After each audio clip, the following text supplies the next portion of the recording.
tardes, bienvenidos a la redacción abierta. Tenía que suceder, tenía que pasar. Lógicamente el gobierno de Pedro Sánchez es un gobierno antinatura, está apuntalado por la extrema izquierda de Podemos y por los separatistas de todo pelaje, catalanes y vascos. El PDeCAT, después del golpe de Puigdemont, está exigiendo al gobierno de Pedro Sánchez concesiones, es decir, más concesiones que en última instancia se traduzcan en un referéndum por la determinación. El gobierno de Pedro Sánchez, con 84 diputados, es el más débil de nuestra historia de la democracia, nuestra reciente historia, y por eso hoy al gobierno se le planteaba la duda de si podría haber adelanto electoral el próximo otoño. Se lo han preguntado a la portavoz, a la ministra portavoz y ministra de Educación, Isabel Celaá. Convocar elecciones es una facultad del presidente del Gobierno, como todos ustedes conocen. Nadie está pensando en adelantar elecciones, si bien nadie va a resistir más allá de lo razonable, sería absurdo. Bueno, nadie piensa en adelantar elecciones, pero lógicamente, como decimos, un gobierno tan débil con 84 diputados, ni mucho menos hay que descartar esta opción. No sabemos, Pedro Sánchez, hasta qué punto puede llegar a ceder ante los separatistas. Con los vascos ya hemos visto que los presos etarras, los terroristas, van a ser algunos liberados, los que sufran alguna enfermedad, los que tengan más de 70 años y además de eso los presos, los políticos catalanes presos, los golpistas, los que estuvieron detrás del referéndum ilegal del 1 de octubre y la posterior declaración unilateral de independencia, pues ya sabemos todo que fueron acercados a prisiones catalanas. Hoy, lógicamente, Ángel Gabilondo, el líder del Partido Socialista madrileño, portavoz de la Asamblea de Madrid, pues ha querido echar un cable precisamente a Celaá después de que los periodistas le preguntasen sobre esta cuestión. Es cuidadosa, mesurada, elegante y alejada de todo tipo de extremismos. Así que se equivocan y además lo tienen muy difícil quienes pretenden situarla en posiciones intransigentes en temas educativos como el de la concertada, la religión o la formación profesional. Lo tienen muy difícil. Formación profesional esta que tanto conoce, cuida y quiere. No encontrarán esa intransigencia ni en ella ni en su magnífico equipo. Desde el PDeCAT de Sartadi, bueno, ya usa la jerga que han usado toda la vida los batasunos, los abertzales, los proetarras. Habla de conflicto catalán. Ojo a esta expresión, a este término que tan familiar desgraciadamente nos resulta. Lo ha hecho para, lógicamente, presionar más aún al gobierno de Pedro Sánchez y, como decimos, en última instancia lograr ese referéndum de independencia. Dice que la segunda reunión entre Torra, presidente de la Generalitat catalana, y Pedro Sánchez será clave. No sabemos, como repetimos, hasta qué punto estará dispuesto a ceder el presidente del gobierno, Pedro Sánchez. Bueno, más asuntos. La Universidad Rey Juan Carlos, hoy que Pablo Casado, después de su victoria el sábado en la primaria del Partido Popular, nuevo presidente del Partido Popular, ayer a última hora de la tarde saltaba la noticia por el máster de Casado, ese máster que realizó supuestamente la Universidad Rey Juan Carlos. Pues ayer a última hora la universidad decía que no le constaban ninguno de los trabajos que hubiese aportado Pablo Casado en su máster de Derecho Público. Tampoco, argumentaba la Universidad Rey Juan Carlos, había rastro de sus email, correo postal o cualquier otro tipo de comunicación que acredite que el nuevo presidente del PP pues entregó esos trabajos de la universidad. Hoy se han pronunciado al respecto la propia ministro portavoz del Gobierno y ministra de Educación, Isabel Celaá. Le han preguntado sobre el caso máster. Yo voy a respetar absolutamente el procedimiento de la universidad, que seguro que si ha conseguido todos esos datos es porque efectivamente hay una reflexión interna y una investigación interna, y voy a respetar también todas las instancias judiciales a este respecto. Respeto absoluto. Bueno, los que tienen un poquito de mala uva estarán pensando que, a ver, ¿de dónde han salido estas informaciones? Decían el otro día, con gracia algunos, que claro, que si ganaba Casado no era de descartar, ni mucho menos que esta semana saliesen nuevas revelaciones, nuevas informaciones en relación a este máster que cursó supuestamente en la Universidad Rey Juan Carlos. Bueno, algunos ven ahí la alargada sombra de la ex vicepresidenta del gobierno, pero seguro que no ha tenido nada que ver. Desde las filas del Partido Popular, lógicamente, han echado un capote a Pablo Casado con este asunto. Una de ellas ha sido Raquel González. Yo creo que ya Se ha hablado muchísimo de ese tema. Yo tengo plena confianza en el presidente que ha elegido no solo el Partido Popular, sino, o sea, no solo nosotros, sino el Partido Popular en general, y no me genera ningún tipo de desconfianza, todo lo contrario. Yo creo que los jueces tienen que hacer su labor y que no hay ningún problema con eso. Está más que explicado, más que hablado. Al final da la sensación de que refuerza, ¿no?, que todos tienen tanto miedo que como no le pueden atacar políticamente empiezan a buscar en lo personal, y eso significa que es que lo está haciendo bien. Bueno, además de esta actualidad en relación a Pablo Casado, hoy realmente la noticia era que se ha reunido con el ex vicepresidente del gobierno e ex vicepresidente del Partido Popular, José María Aznar. Lo han hecho en la sede del Partido Popular. Aznar hacía entre 2 años y medio y 3 años que no pisaba la sede. Vemos todos cómo acabó la cosa entre Mariano Rajoy, Soraya Sáenz de Santamaría y José María Aznar. No muy bien, precisamente. Aznar pidió en repetidas ocasiones la cabeza de Rajoy. No estaba ni mucho menos de acuerdo con las políticas que estaba llevando a cabo pues el gobierno del señor Rajoy, ya ex vicepresidente, y hay que recordar que fue José María Aznar quien nombró a dedo a Mariano Rajoy, que esto muchas veces se nos olvida. Luego vamos a ver con detalle, como hicimos en el día de ayer, algunas de las propuestas de ese plan para España que tiene Pablo Casado. Pero antes de todo eso voy a saludar en nuestra mesa de la redacción abierta, que ya tenemos a Miguel Gutiérrez. Miguel. ¿Qué tal, Javier? ¿Cómo bienvenido. estás? ¿Cómo estás? Muy bien, estupendamente. Está a la señora Ada Colau, alcaldesa de Barcelona, en apuros. ¿Qué es lo que sucede? Bueno, pues hace poco menos de un año, Javier, el 15 de septiembre de 2017, se derrumbó uno de los muros, uno de los bloques del cementerio de Montjuïc, que es el más grande de toda Barcelona, y ahí había 144 nichos. Y lo que pasó, pues que se derrumbó y ni siquiera se informó a las familias de que esto había ocurrido. Y ha pasado más de un año y todavía no se ha hecho nada, ni siquiera se han reconstruido esos nichos. Lo único que se hizo fue cubrirlos para que no se viera el esperpento que ya había tenido lugar. Y se incluso removiendo con excavadoras para quitar los escombros con los huesos de los allí fallecidos. Una auténtica barbaridad, Javier, pero que parece que Ada Colau pues no tiene mucho sentimiento por los que ya han pasado a otra vida mejor. Bueno, tenemos un material, ¿no? Tenemos un vídeo que explica esta polémica a fondo. 15 de septiembre de 2017. Un bloque de 144 nichos del cementerio más grande de Barcelona, el de Montjuïc, se hundió y solo un puñado de familiares fueron avisados. Mi madre hace 2 meses que está enterrada aquí, ¿vale? 2 meses. 2 meses, está enterrita. ¿Y dónde está ahora? ¿Me lo puedes decir tú? Desde ese momento, ¿cuál ha sido la solución que ha tomado el ayuntamiento y el cementerio hasta el día de hoy? Levantar un muro para que nadie vea lo que ocurre detrás. Restos de 144 personas removidos por excavadoras sin la presencia de ningún arqueólogo o antropólogo. Tras casi 10 meses del suceso, solo hay 26 personas identificadas y ninguna prueba de ADN realizada. Los restos están repartidos entre nichos provisionales y en bolsas o sudarios almacenados. El pasado lunes, familiares de los 144 nichos derrumbados en el cementerio han decidido querellarse por profanación por el atentado a la dignidad de los difuntos al remover la zona, dificultándose su posterior identificación. De hecho, el ayuntamiento de Ada Colau ha intentado taparlo todo a su manera. Han intentado llegar a pactos con las familias para evitar que emprendieran acciones legales y que esto no saliera a la luz. Un trato lamentable a las familias sin una asunción clara de responsabilidades. ¿Volverán los restos a sus nichos? ¿Se quedarán tranquilas las familias? ¿Volverá a pasar esto en alguna otra parte del cementerio?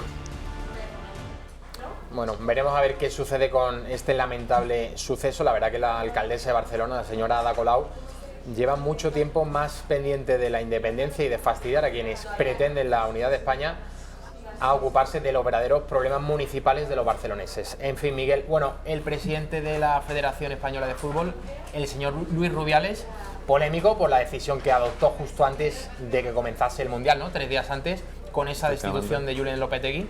Pues ha vuelto a la polémica, ¿no? Ha vuelto a la polémica, lo conocimos en el día de ayer porque se le interpusieron 3 denuncias en el juzgado número 6 de Valencia.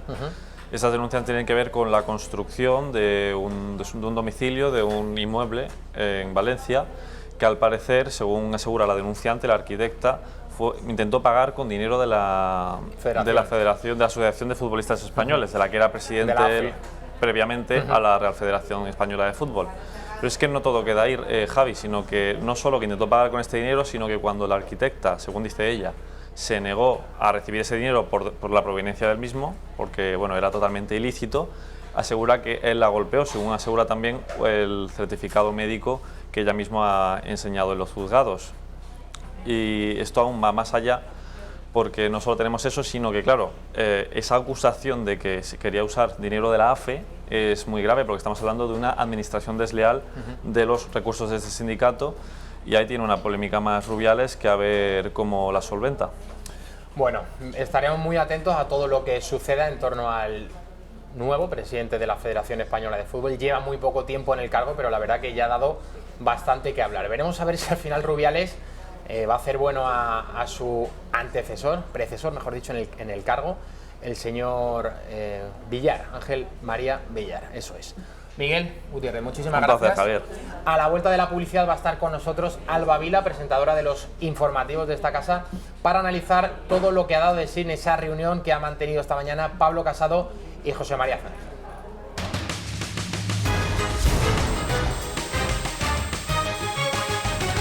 Bueno, lo comentamos al inicio de esta redacción abierta. Esta mañana se ha reunido José María Aznar con Pablo Casado y lo han hecho en la sede del Partido Popular. Hacía 2 años y medio, 3 aproximadamente, que Aznar no pisaba la sede del que fue su partido, del que mandó a la Moncloa. Fue el primer presidente que tuvo el Partido Popular en llegar a la Moncloa. Alba Vila-Laje, muy bienvenida. Muy buenas tardes, ¿qué tal, Javi? Bueno, ha habido un detalle que me acaba de comentar Alba que me ha parecido muy significativo. El señor Aznar no ha entrado por la puerta principal. ¿Cómo lo ha hecho?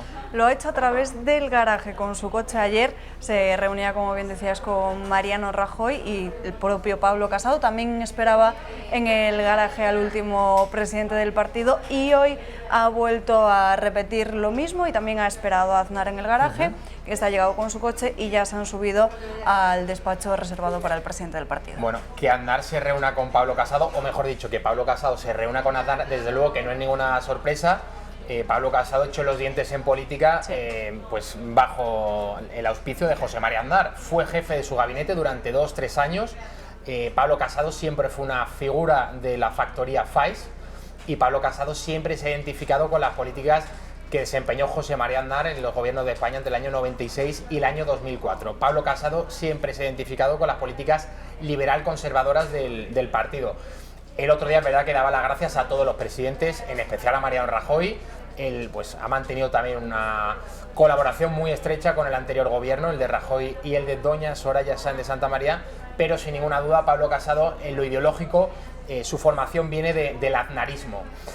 Alba, vamos a ver si te parece un vídeo en el que se recogen cuáles son las líneas de actuación, lo que Pablo Casado pretende hacer si en el futuro se convierte en presidente del gobierno. Pablo Casado lo tiene claro a la hora de tomar el timón del Partido Popular. El Partido Popular vuelve, después de este mes de campaña electoral, a intentar reconquistar el corazón de todos los españoles. Los populares comienzan la nueva era posmariano con unas señas de identidad que, según Casado, no son ni de izquierdas ni de derechas. Pero es que además esos 5 principios no son de derechas ni de izquierdas, son los que casan con la sociedad española, porque son transversales, porque son justos y necesarios. Precisamente la campaña con la que derrotó a Soraya Sáenz de Santamaría para liderar el partido se ha basado en la contraposición a las ideas de la izquierda. Ante la falta de discurso de su adversaria, Casado ha prometido recuperar para el Partido Popular los principios liberal-conservadores. Y una de las cuestiones que no rehúye el nuevo líder del PP es la de la memoria histórica. Casado va un paso más allá y dice que si es presidente del gobierno no destinaría 1 euro a la misma, aunque no derogaría la ley. Yo no gastaría 1 euro en desenterrar a Franco, tampoco gastaría 1 euro en volver a enterrarlo. Una de las etiquetas que se adjudican al nuevo presidente del Partido Popular es la de político pro vida. Sin embargo, sus propias palabras desmienten este calificativo. Casado afirma no estar a gusto con la legislación vigente, por lo que propone volver a la ley socialista de 1985. Precisamente bajo el paraguas de esta ley en España han sido abortados más de 1 millón de niños desde entonces. Pero esto no es una cuestión religiosa, esto es una cuestión sociopolítica. Es decir, si un país no defiende la vida y sobre todo con una natalidad espeluznante como la que tenemos en Europa y en especial en España, ya que estamos por la mitad de lo que es la tasa de reposición ya directamente para sostenibilidad de los servicios del bienestar, tenemos un problema. Otro de los puntos en los que ha insistido el nuevo presidente del Partido Popular es la crisis independentista que sufren millones de catalanes. Casado ha reconocido sin tapujos que hará una oposición firme y responsable al gobierno de Pedro Sánchez e insiste, no cabe el diálogo con todos aquellos que pretenden romper España. Pues ha quedado claro que no cabe el diálogo, ni la contemporización con los que quieren fracturar la sociedad. O sea, que los españoles sepan que hay un partido que va a decir, por ahí no pasamos.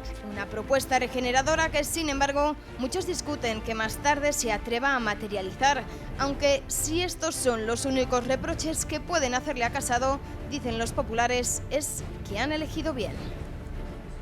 Bueno, se va a mirar con lupa todo lo que haga Pablo Casado, pero desde ya. Es decir, si ayer se reunía con Mariano Rajoy Brey y hoy lo hacía con José María Aznar, pues Alba ya, por ejemplo, me estaba diciendo que con Rajoy estuvo 90 minutos y con Aznar ha estado 2 horas. Ha estado 2 horas. ¿Y crees que eso es significativo? Me parece algo muy llamativo, sobre todo porque ayer la postura de Mariano Rajoy era mucho más importante, por así decirlo. Tenía que ocupar normal, como es lógico, más tiempo porque le presentó a todo el equipo, saludó a todos los trabajadores que allí estaban. También hablaron de cómo funcionaba la agenda parlamentaria de los grupos, tanto en el Congreso como en el Senado. Entonces me parece algo muy relevante que con Aznar haya estado mucho más tiempo que con Mariano Rajoy. Bueno, incluso se están publicando ya algunas informaciones esta misma tarde, Alba, que están en la línea de que Pablo Casado, hombre, lógicamente sabíamos que Aznar iba, no decimos ser su asesor, estar por detrás susurrándole al oído qué es lo que tiene que hacer en cada momento, pero más o menos sabíamos que esto podía ocurrir. Y le han ofrecido a José María Aznar, Pablo Casado, formar parte de su equipo, pero yo no sé en cómo se va a traducir esto. Hombre, Aznar no va a volver a la política activa. ¿De qué manera estaría asesorando o ayudando a Pablo Casado? A ver, por las informaciones que están saliendo, Pablo Casado no se lo habría ofrecido explícitamente, a Aznar se lo habría dejado caer como diciendo que es muy importante a alguien que tiene mucha experiencia. Yo creo que Aznar no estaría en la primera línea de la política, pero sí un poco en la sombra, como acababas de mencionar. Como consejero. Efectivamente. Como Pepito Grillo. Muy bien. Bueno, hemos visto cuáles serían, en el vídeo, hemos visualizado recientemente, cuáles serían las líneas de actuación de Pablo Casado. ¿Cuál es ese programa que tanto ha ilusionado a las bases del Partido Popular, a los afiliados, a los compromisarios que eligieron al señor Casado, que lo han convertido en presidente del Partido Popular?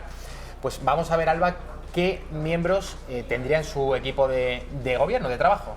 Eso es, mañana se reúne con Soraya, pero será el jueves cuando vayamos a conocer más parte de su equipo, porque se celebra el comité del partido en Barcelona, como ya sabes, y ya conocemos quiénes son las 35 personas que van a formar parte de ese comité ejecutivo, pero ahora todas las miradas se centran en quién va a ocupar la Secretaría General. Si te parece, vamos a ver algunos nombres, porque hay muchas caras que ya destacan. Es más, Pablo Casado busca una persona que sea ya de por sí mediática, que sea la voz del Partido Popular y que se ocupe de la gestión diaria de género. ¿Qué nombres suenan? Pues hay varias caras, como por ejemplo Javier Maroto o Teodoro García, que son 2 personas de la confianza, del círculo más cercano de Casado, y que han sido fundamentales también para lograr la victoria de Casado en esta especie de primarias del Partido Popular. Hay quien dice que Teodoro García es el presidente en la sombra del equipo de Pablo Casado. Sí, que ha sido la mente pensante quien ha establecido qué puntos eran con los que iba a intentar derrotar a Soraya Sáenz de Santamaría en esas primarias y cuáles son los puntos con los que pretende ilusionar al electorado desengañado en los últimos años con el Partido Popular. Ahí lo estamos viendo, Alba. Javier Maroto y Teodoro García son los favoritos para ocupar esa Secretaría General. Esos son uno de los muchos favoritos, porque hay muchos nombres que suenan, porque también tras la primera vuelta, cuando María Dolores de Cospedal perdió, muchos de los que apoyaban su candidatura se unieron a la de Pablo Casado, entonces puede ser que el que fuera ministro de Interior, Juan Ignacio Zoido, también pudiese ocupar este cargo, y hoy suena muy fuerte y fuentes del Partido Popular nos han confirmado que Dolors Montserrat sería una muy posible candidata a ocupar la Secretaría General del partido. También podría ser María Dolores de Cospedal, aunque se espera que esta ocupe otro tipo de cargo relevante dentro del partido que no sea la Secretaría General. Ayer, Alba, perdona, se especulaba con la posibilidad de que fuese una mujer quien ocupase esa Secretaría General. A mí la verdad que me cuesta mucho trabajo creer que lo vaya a ser María Dolores de Cospedal, que ya lo fue durante la presidencia de Mariano Rajoy. También hay otros dos nombres que serían Isabel Tejerina y Andrea Levy. Ayer se escuchaba muy fuerte tanto el de Isabel Tejerina como el de Dolors Montserrat, pero cada vez los nombres se van sumando, todavía está todo en el aire. Hombre, con todo mi respeto, Andrea Levy, la verdad que no es comparable políticamente a Dolors Montserrat, a Zoido o a la propia María Dolores de Cospedal. No tiene el mismo bagaje político, ni mucho menos, aunque le deseamos la mayor de las suertes en su carrera política a la señora Levy. Todo está en el aire, como decíamos, pero yo creo que al final se decantará por Tejerina o por Dolors Montserrat. Pues hasta aquí el repaso a la actualidad del Partido Popular. Alba, muchas gracias por estar en la reacción abierta. A ver si ahora sí, ahora los espectadores pueden ver a Alba Vila. Alba, muchas gracias. Un placer, Javi. A la vuelta de la publicidad tenemos una interesantísima entrevista sobre un libro que les va a interesar mucho, sobre la historia de España.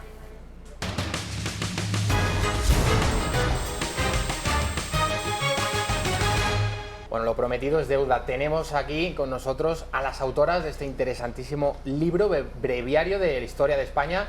María Lara, bienvenida. Encantada de estar aquí. Y Laura Lara, bienvenida. Un honor. Bueno, la historia de España es sin ninguna duda uno de los temas que sin duda les apasiona más a todos ustedes. En Intereconomía hemos hablado de muchísimas etapas históricas. Este libro en concreto abarca toda la historia de España.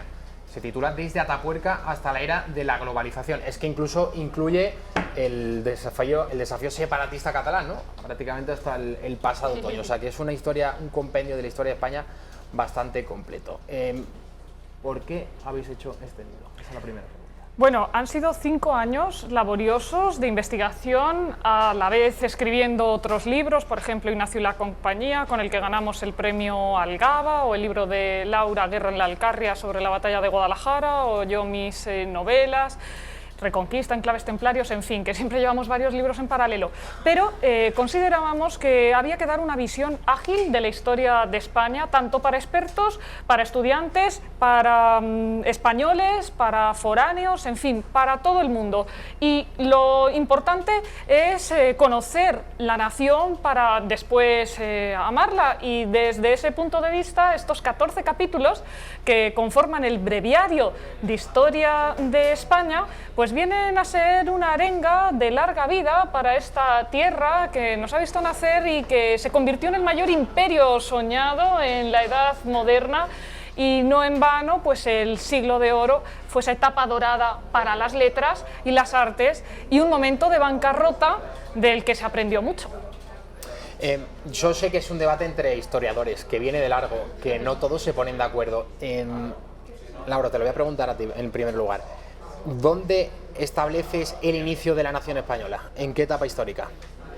El sentir español se retrotrae a los principios de la humanidad, pero de España como tal podemos situarlo en el reinado de Carlos I, porque él recibió la herencia de sus abuelos, de los reyes católicos, Aragón por un lado, con Fernando, Castilla con Isabel, también luego la unión de Navarra, y así también esa proyección no solo mediterránea que había desarrollado la corona de Aragón ya en la Edad Media, sino también americana a partir de 1492.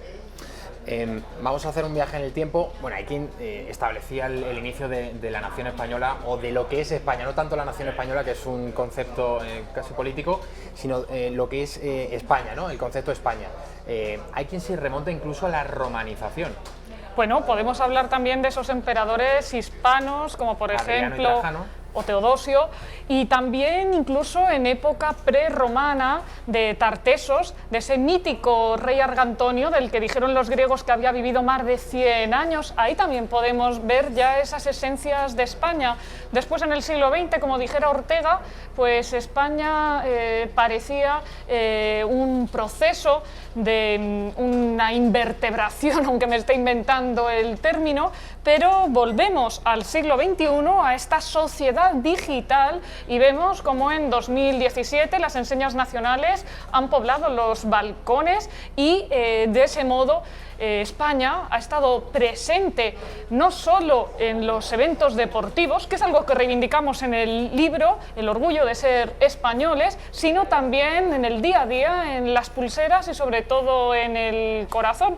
En la obra tratamos de desmitificar tópicos, también de alentar otros y de ver esos rincones de la historia, esas anécdotas que también te permiten tomar el pulso a un ciclo que nunca terminará, como por ejemplo el neandertal, que ya hacía experimentos de joyero quizá para conquistar alguna mujer de su entorno, o también la campaña de Julio César, la campaña política, se la organizó, se la orquestó un rico gaditano, y así podríamos hablar también de ese descalificativo de Drake, que en el siglo XVII vendría a representar lo peor en esa España imperial por la rivalidad contra Inglaterra, o que lo peor que le podían decir a una chica en ese tiempo de Cervantes era llamarla Ana Bolena como sinónimo de enredadora.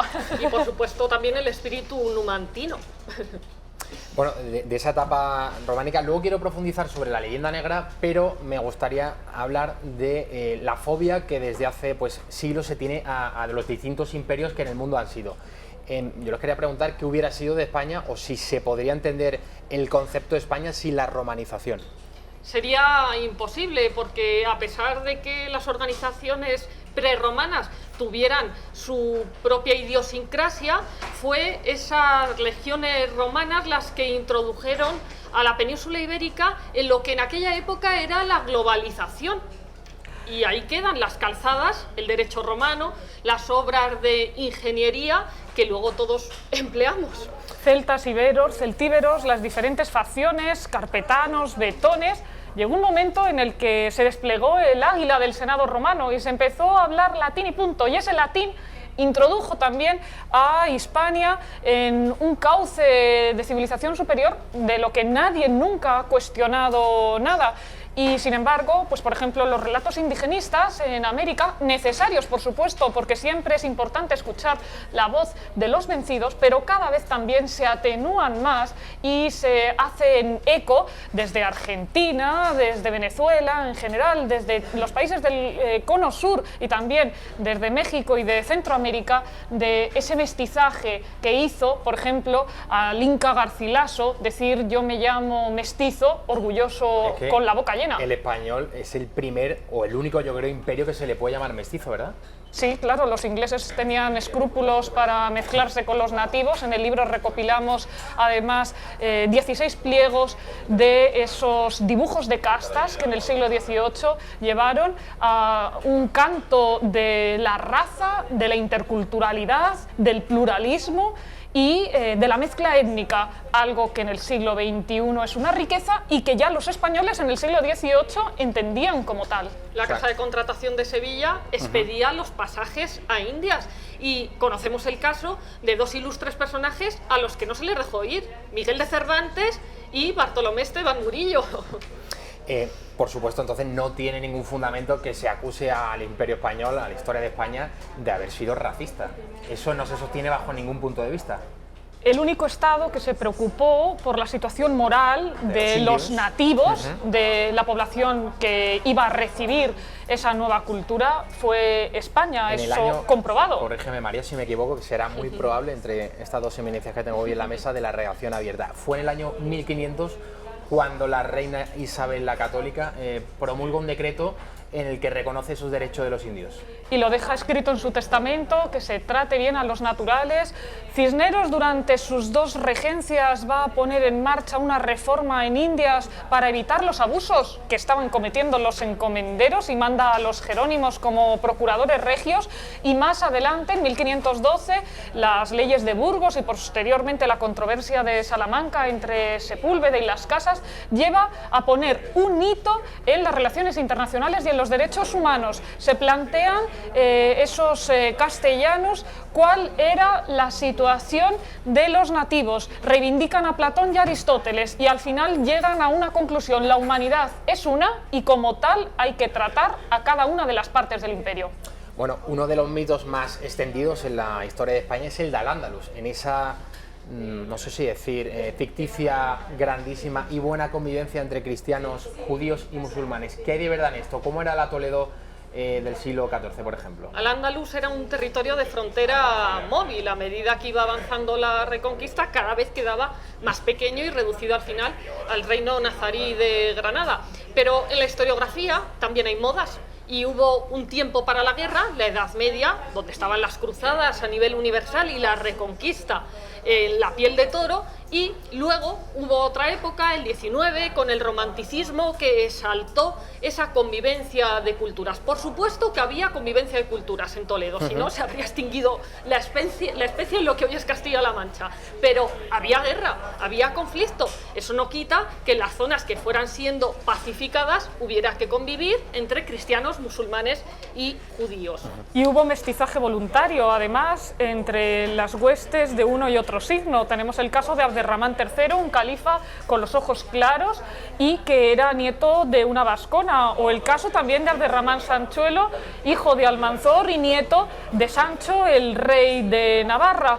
Por tanto, tenemos que lanzar, y es el objetivo de Laura y mío en este breviario de historia de España, lanzar una mirada positiva, optimista y plural y enriquecedora hacia nuestro pasado, porque podemos sacar de esta historia de España, de esta nación nacida bajo la constelación de Sagitario, muchos provechos y muchas conclusiones para sentirnos nuevamente meninas por el viejo Alcázar o principitos como Antoine de Saint-Exupéry, que dijo que el faro de Villa Cisneros lo había salvado de una tempestad del desierto. Y dentro de nuestra concepción historiográfica me gustaría aclarar a los espectadores que María y yo defendemos siempre en nuestros libros y en nuestras conferencias, clases en la universidad, que no hay que juzgar el pasado desde nuestros propios parámetros. Hablaba del fenómeno de la guerra. Esa era una pregunta que tenía preparada sí o sí porque me parece muy actual. Se le va a preguntar al final, a propósito de la ley de la memoria histórica, parece desde hace ya varias décadas, y en España pues desde hace una tan solo, que el hombre moderno se ha erigido en una especie de sumo sacerdote moderno que puede juzgar todas las etapas históricas y por supuesto las juzga desde la cima de la montaña, con una perspectiva de una superioridad moral terrible. Sí. Nadie pensaría que alguien por tomarse una pastilla fuera médico. Sin embargo, a día de hoy proliferan personas que se dan el título de escritor o de historiador, cuando son dos profesiones muy serias, muy dignas y para las que se requiere una preparación científica.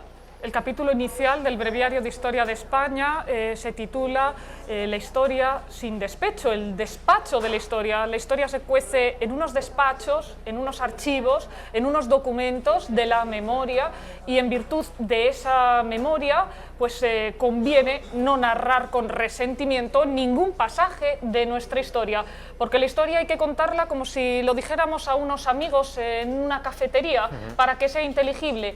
No es el rigor reñido en ningún caso, no está reñido en ningún caso con la amenidad, y creo que todo con una sonrisa siempre se aprende mejor. España inteligible, que dijo Julián Marías. De modo entonces que, por ejemplo, en la ley esta de la memoria histórica, pues creemos que la historia debe ser un campo de batalla de los historiadores y nunca establecer una verdad orwelliana desde el poder político. Saben ustedes que hace poco pues el actual gobierno de Pedro Sánchez pues ha propuesto una comisión de la verdad. No sé qué le suscita este término. La verdad, desde el punto de vista filosófico, en realidad es que es suprema, si lo llevamos al plano de la teología, o el ser humano es portador de su verdad en cada momento y en cada persona en función de sus circunstancias. Es algo totalmente subjetivo. Creo que un gobierno, ni sea de España, ni de Estados Unidos, ni de ninguna parte del mundo, puede arrogarse la capacidad de decir yo soy la verdad, porque algo parecido es lo que hizo Luis XIV con el absolutismo francés cuando dijo el Estado soy yo. Eso es.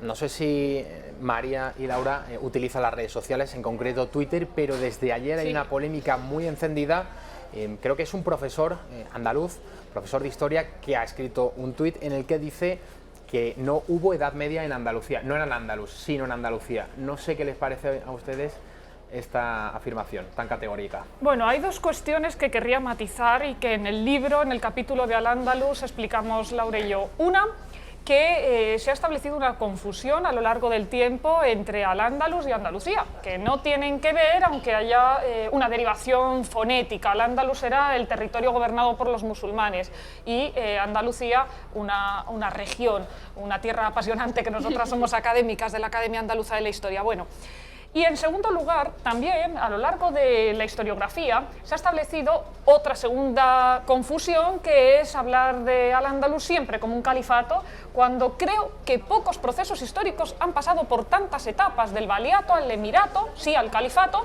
y luego a los que serían equiparables al fanatismo yihadista y terrorista actual, que eran los almorávides y los almohades, a los que Alfonso VIII vence en 1212 en las Navas de Tolosa. Pero negar que en Andalucía hubo Edad Media, pues creo que, vamos, que es algo que se dice sin ningún tipo de fundamento. Donde no hubo, por ejemplo, Edad Media es en América, en las culturas precolombinas. Hubo que esperar a que llegara Europa en ese desembarco para que entraran en el sistema del parámetro del tiempo europeo. Pero no queremos decir ni que fuera mejor ni peor. Por supuesto que las culturas precolombinas tenían grandes avances, conocían la rueda, la astrología, aztecas, incas, mayas, pero no podemos olvidar que Álvar Núñez, cabeza de vaca, si no dice que es curandero y hace esa farsa rezando Ave Marías y ellos pensaban que era un chamán, lo echan al caldero. Es decir, que no se encontraban con gentes en calma, no se encontraban con grupos tranquilos, incluso con caníbales en la zona del Caribe. Por eso no hay que juzgar el presente ni con saña, ni tampoco el pasado cargarlo de los vicios de los partidos políticos. Una de las etapas más polémicas y que desgraciadamente la clase política española en los últimos años está pues, actuando de una manera más agresiva, es la de la Reconquista. En los libros de texto de los estudiantes de primaria, de secundaria, se está omitiendo el término Reconquista. Pues hay que decirlo, y estamos en la calle Modesto Lafuente, que precisamente fue el historiador decimonónico que acuñó el término Reconquista, que cómo podía ser una guerra tan larga y no haber perecido la humanidad o la población hispana en el intento. Bueno, pues porque hubo avances y retrocesos por conquistar la espada.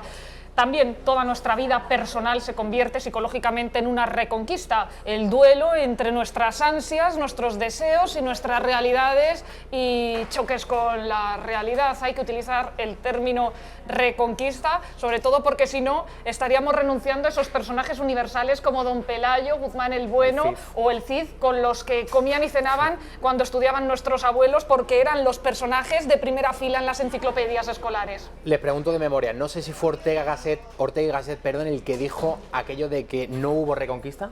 ¿Él no estaba a favor del empleo de este término? Hubo varios autores que dijeron que no se podía un proceso tan prolongado llamar Reconquista, pero bueno, entonces caeríamos también en la semiótica y en la posibilidad de identificar una realidad con un significante, con un significado.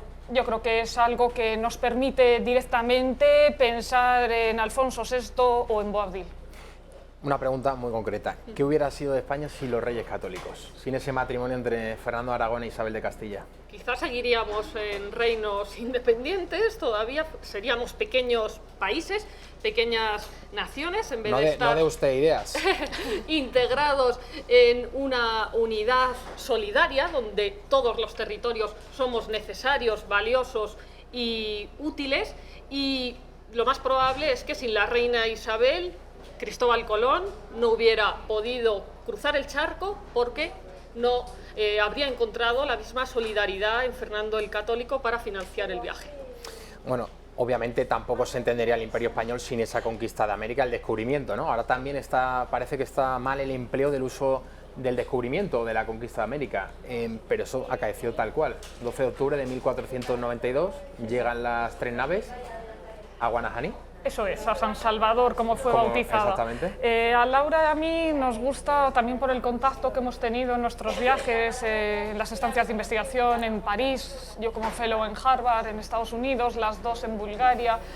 En fin, hemos tenido alumnos tanto del norte de América como de Australia y creemos que en el presente hay que hablar de un encuentro mutuo. Fue un descubrimiento para las dos realidades. Cuando, por ejemplo, Gonzalo Guerrero se decide quedarse con los mayas y dice cuán bonitos son mis mayas después de haberse casado con la princesa del lugar, pues está también lanzando una mirada muy moderna hacia esa realidad selvática en la que se ha adentrado perfectamente. Sin duda que la conquista fue hecha por hombres y mujeres con arrojo, porque no viajaron solos, y que el sistema de creación de ciudades nuevamente fue un revival de lo que se había producido durante la romanización.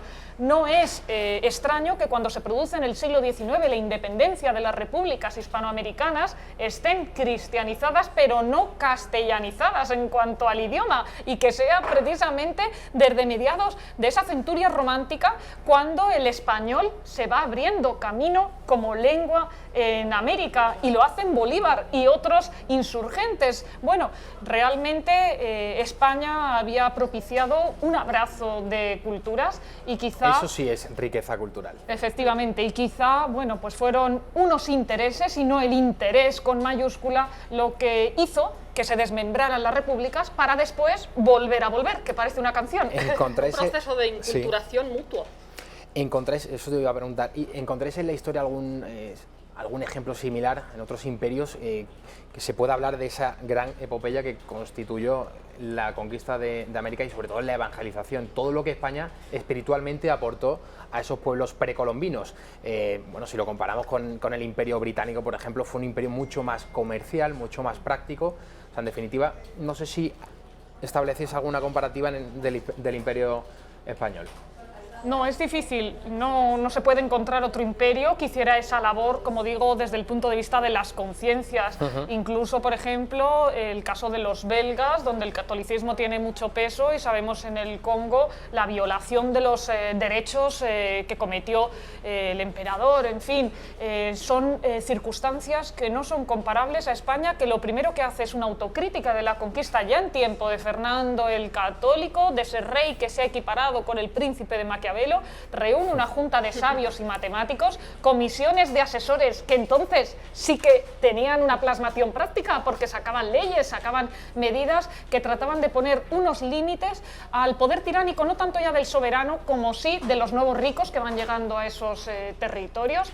Y posteriormente la creación de universidades, la llegada de la imprenta y todo lo mejor que se está desarrollando en España desde el punto de vista técnico en el siglo XVI ya pasa a las Indias, porque se tiene la idea de crear un nuevo Edén, como dijera León Pinelo, el paraíso en Nuevo Mundo. Tenían esa idea del Tigris y el Éufrates como ríos hermanos del Amazonas, y de ahí que en ese pasaje de Indias, mientras que Inglaterra mandaba a proscritos, por ejemplo en la costa este de Norteamérica, y yo he vivido allí, pues en Harvard mandan a disidentes intelectuales, pues España no, España manda a través de Sevilla a las Indias solamente a personas que tuvieran una conducta intachable. Si el pintor de las Inmaculadas, bueno, le pusieron algún pero, imaginemos qué control más exhaustivo le hacían a los viajeros al nuevo continente. Y ahí queda Bartolomé de las Casas y la brevísima relación de la destrucción de las Indias, un español del siglo XVI que está siendo crítica de la conquista. Y por otro lado, la disputa intelectual entre franciscanos, dominicos, los jesuitas en esa colonización y las formas en las que hay que evangelizar. ¿Cuál fue, muy brevemente, la relación de Núñez de Balboa con Fray Bartolomé de las Casas? Bueno, fue una relación bastante tirante, bastante tensa. Eran distintas formas de enfocar lo que se entendía que era llegar a un nuevo territorio, desde el punto de vista del conquistador y desde esa perspectiva del evangelizador, que ante todo quiere proteger las almas. Una de las consecuencias que suscitó esa conquista de América, esa evangelización española en tierras americanas, pues fue la leyenda negra, que la propiciaron desde Inglaterra, desde países protestantes. Yo les quería preguntar si toda esta leyenda negra es solamente fruto de la envidia, ¿cuánta parte de verdad tiene? A ver, la envidia ha existido siempre, la ambición también.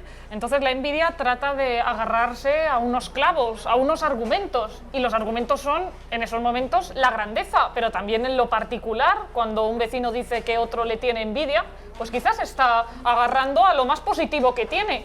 Bueno, y eso es algo que le ocurre al Imperio Español, con Antonio Pérez, uno de los colaboradores estrechos en esa monarquía de Felipe II, va a ser uno de sus principales detractores, y después acusa bajo la calumnia y con una profunda desfachatez, pues por ejemplo a Felipe II, incluso de la muerte de su hijo Carlos, cuando, de hecho en 1561, cuando Madrid se convierte en capital, ciudad de villa y corte, pues habían estado pasando Juan de Austria y su pariente don Carlos ese invierno como escolares en la Universidad de Alcalá, y allí ya la población alcalaína pudo dar cuenta de los problemas mentales que tenía el infante que estaba llamado a heredar la corona. Muere don Carlos y después el romanticismo pues trataría de hacer incluso óperas exaltando esa posible relación sentimental con su madrastra, con Isabel de Valois, que es una calumnia, es algo que nunca existió, pero la envidia se agarra también en la mentira para hacer una deformación grotesca de la realidad, y no es el esperpento de Valle Inclán. María y Laura, antes de finalizar, les quería preguntar sobre algo que a mí siempre me ha llamado muchísimo la atención sobre la historia de España. Se repite a lo largo de muchísimas y diferentes etapas históricas, que es el de nuestras derrotas, como que ensalzamos las derrotas militares o navales y las victorias pues como que pasan de desapercibidas. Por ejemplo, Blas de Lezo no ha tenido una estatua digna en Madrid hasta hace unos años, y no precisamente a propósito del poder político, sino todo lo contrario. Quizás desde el siglo de oro se interpretó en el mundo hispánico esa conciencia de deshonor o de derrota, y eso hizo que todo se viera con tristeza, con pesimismo, cuando no ha habido ejércitos más honorables que los españoles, y ahí están los tercios. Quizás hay un complejo de reconocer al que vale o al que ha valido a lo largo del tiempo por esa envidia, que es deporte nacional, pero que, como hemos visto, está también en Inglaterra y en otros lugares del globo. Pero ahí están los héroes, fueran vencidos o vencedores en las distintas etapas históricas, y su honor brilla como bandera para todos nosotros. Pues Laura, María, muchísimas gracias por venir aquí a la redacción abierta, por presentar este libro breviario de historia de España que yo les recomiendo a todas ustedes. A la vuelta de la publicidad va a estar con nosotros un viejo conocido, Gonzalo Altozano.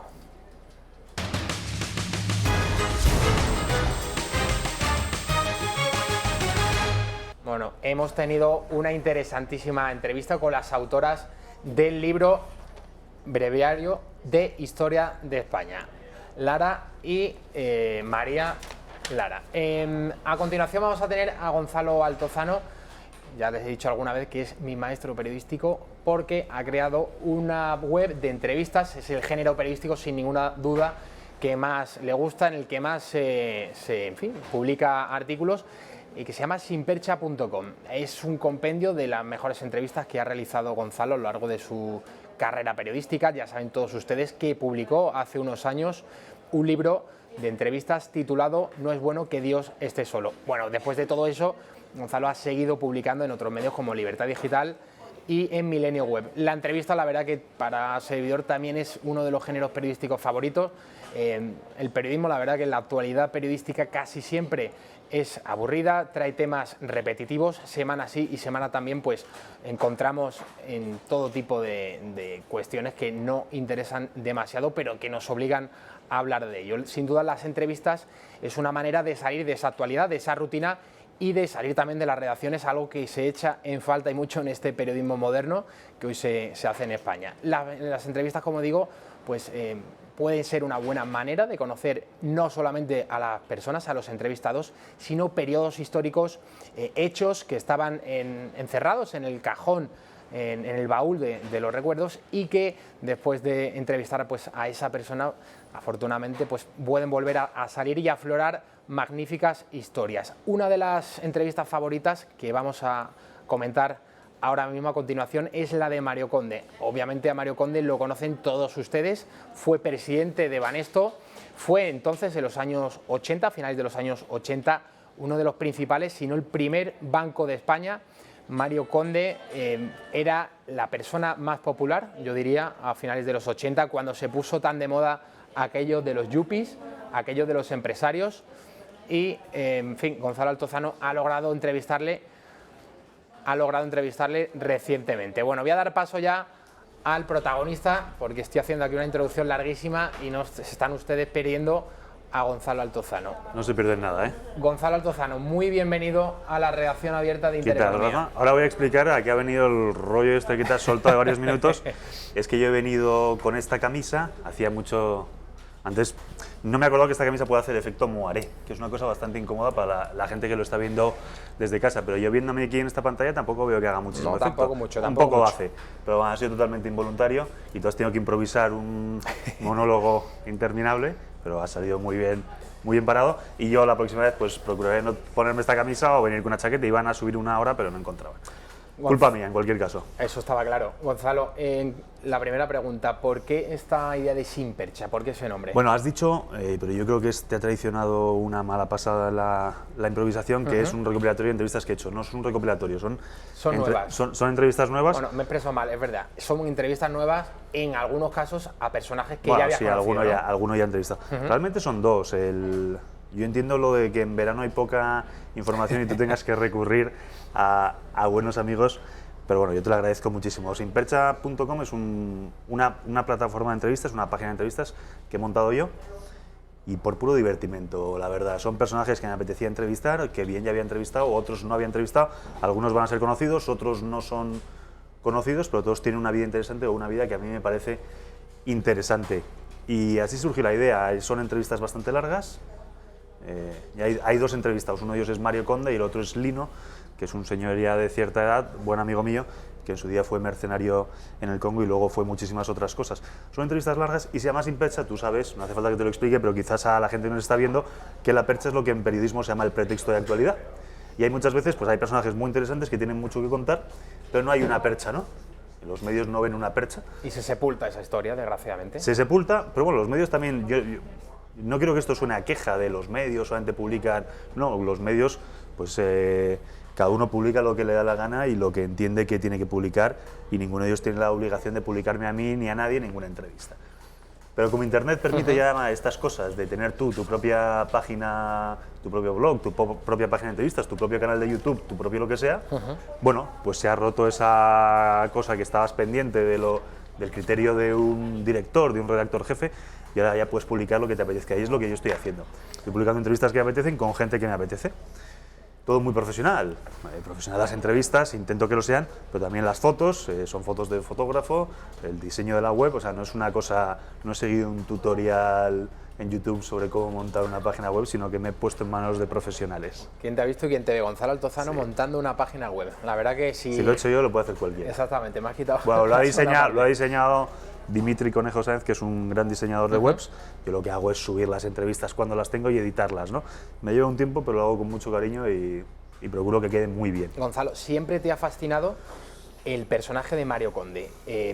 Yo sabía que ya la habías entrevistado hace ya muchos años, en otra ocasión.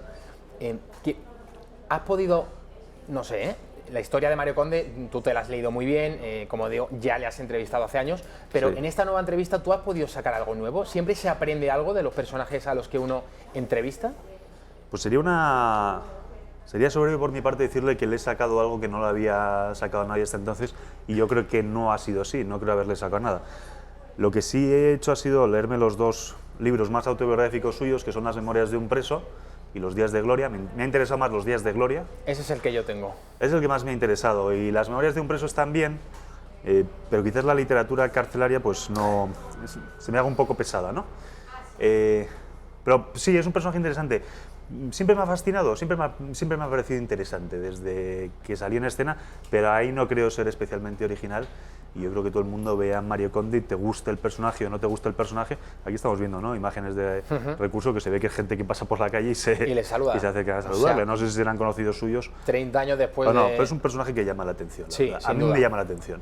30 años después, esas imágenes de ser presidente de Banesto, del que fue primer Banco de España, aún sigue teniendo tirón. En la introducción de la entrevista que Gonzalo Altozano ha hecho a Mario Conde en Sin Percha, precisamente aludes a esto, al tirón, a pesar de que ya creo que tiene casi 70 años Mario Conde. Pues del 48, pues sí, 70 años. Que sigue teniendo una figura, un atractivo, ¿no?, personal, también lógicamente en lo que ha sido su biografía, pero bueno, también tuvo el atractivo físico. Decías además con mucha gracia, Gonzalo, que en los años 80, a principios de los 90, que las mamás de los niños bien del barrio Salamanca le obligaban al peluquero a cortar el pelo a los niños, decían al peluquero, como al propio Mario Conde. Sí, córtemelo como a Mario Conde, pero que no es una cosa que me hayan contado, que eso lo he visto yo.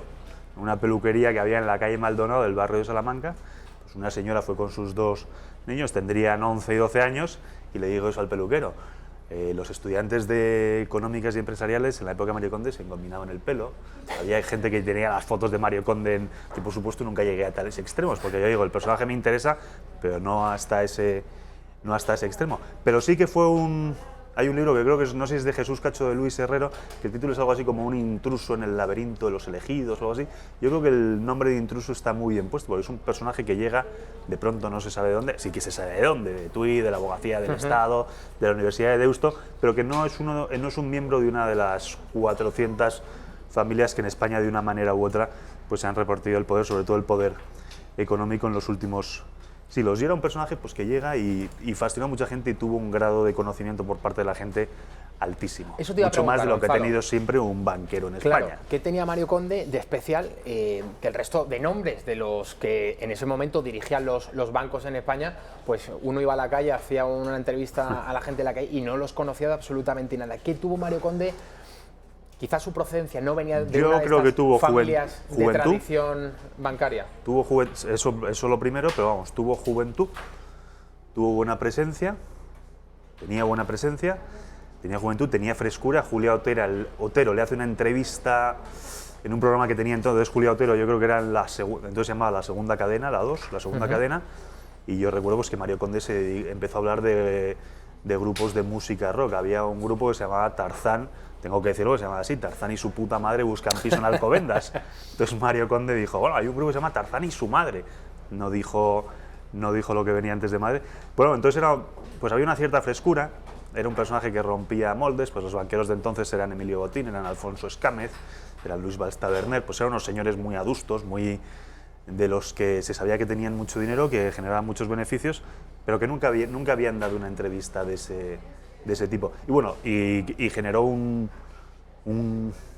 entusiasmo entre mucha gente Mario Conde, pues que se ve que sigue teniendo muchos años después, ¿no? Yo, como tuve la suerte de tener a Gonzalo Altozano de jefe, pues sé los consejos y los trucos que él me dio para hacer entrevistas. Obviamente ustedes no lo saben, así que yo le voy a pedir a Gonzalo Altozano que dé unas pequeñas pinceladas, unas pautas. Gonzalo, en tu opinión, ¿qué es lo más importante para un periodista? ¿Con qué se debe, lógicamente, hacer un previo trabajo de campo, haber leído algún libro? Eso es fundamental. Conocer la biografía de la persona a la que se va a entrevistar, pero luego en esa hora, en ese rato que estás allí, tienes que apuntar muy bien, porque bien te puede sacar el capote el entrevistado, bien se puede ir por las ramas. ¿Cuáles son los consejos, la pauta que siga Gonzalo Altozano? Vamos a partir de que estamos hablando de una entrevista que luego va a ser publicada en un medio escrito. Eso es. No en un medio televisivo, que ahí realmente tienes lo que tienes, que es lo que te ha hecho el personaje, ¿no? Por supuesto te tienes que documentar. Vamos a suponer que estamos hablando de una entrevista extensa, casi biográfica del personaje. Te tienes que documentar. Si tiene libros escritos sobre su propia vida, te los tienes que leer. Si no tiene libros escritos sobre su propia vida, te tienes que documentar de alguna manera. Si no hay nada publicado del personaje, porque es un personaje que no es conocido, pero sí tiene una vida interesante, tienes que hacer por quedar con él antes y tener un encuentro y conocerlo. Tienes que conocer al personaje, del modo que te sea dado. Tienes que conocer al personaje. Cuanto más conozcas al personaje, más va a tener la sensación el lector, una vez que lo has entrevistado, de que es una conversación muy espontánea y de que tú no sabías nada de él. Pero tienes que saber mucho sobre el personaje. No te tienes que sorprender si, habiendo leído sobre él y documentado sobre él, estás esperando que te dé una respuesta a una pregunta en concreto y te dé la respuesta contraria. No tienes que inducirle a que te diga lo que tú quieres, no tienes que ir a sacarle un titular, te tienes que dejar. Tienes que dejarle hablar. Tuve un director, de cuyo nombre no quiero acordarme, que hacía todo lo contrario. Nos decía que teníamos que volver con este titular. Sí, pues eso a mí me parece una cosa perniciosa, y lo peor es cuando no consiguen ese titular y de alguna manera intentan forzar la máquina, y es patético, vamos, y sobre todo me parece no jugar limpio con el entrevistado. El entrevistado es una persona que para bien o para mal te está dando su tiempo, se está abriendo, te está dando su confianza y luego tú tienes que jugar limpio con él. Entonces no puedes retorcerle las palabras para que diga lo que en el medio en el que estés trabajando o colaborando esperan que digan. Si no te ha dado el titular que el director o quien sea te ha pedido, pues no publicas la entrevista. Tienes que dejarle hablar hasta el agotamiento, hasta que el tipo deja de hablar. Porque cuando dejas hablar al entrevistado, pues el tipo se abre más. Entonces tú ya luego con toda esa materia prima, pues ya editarás y ya le darás una forma de conversación más ágil. Pero tienes que dejar hablar sin ningún miedo. Y luego una cosa que hago yo siempre, lo que he empezado a hacer de un tiempo acá, es pasar la entrevista antes de publicarla. Sobre todo para que no me digan que que he puesto algo que no he dicho exactamente o tal, me quedo tranquilo. ¿Te suelen cambiar algo? No te suelen cambiar mucho, si en entrevista no has trabajado mucho, no te suelen cambiar mucho. Si la cambian demasiado, tanto que la hacen irreconocible, tú tienes el derecho de decir, pues no la publico. Pues si te hacen 3 o 4 cambios, que es lo que te suelen hacer, no te suelen hacer más, bueno, es jugar limpio también, porque muchas veces pues no has entendido bien lo que te ha querido decir o lo has transcrito mal, y me parece una regla de juego limpio. Ya te digo, no lo he hecho siempre, lo he empezado a hacer de un tiempo acá, y al principio me costaba, pero ahora me quedo más tranquilo. Un poco contigo, Gonzalo. Hace 2 años entrevisté a... No era un miembro directo de Podemos, era, por decirlo así, estaba al frente de una comisión creada, eso sí, ad hoc por el Ayuntamiento de Madrid. Sí. Me concedió la entrevista, la entrevisté por teléfono, lógicamente yo grabé la entrevista entera, lógicamente para guardarme las espaldas, para cualquier cosa que yo publicase, pues tener la seguridad de que efectivamente la persona entrevistada lo había dicho. Sí.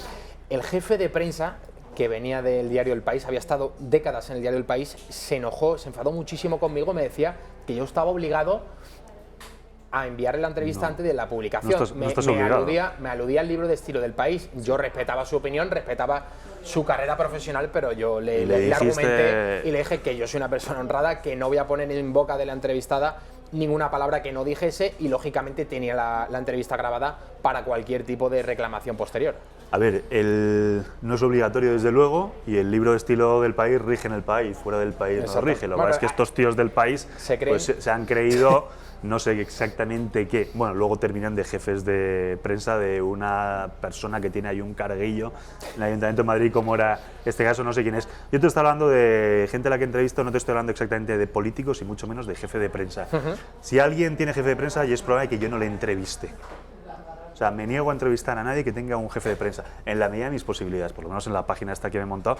Desde luego no pienso entrevistar a un político, y mucho menos me niego a pasar por las orcas caudinas de los jefes de prensa, que 9 de cada 10 casos son unos perfectos, vamos a hacer una concesión a la modernidad, y unas perfectas inútiles.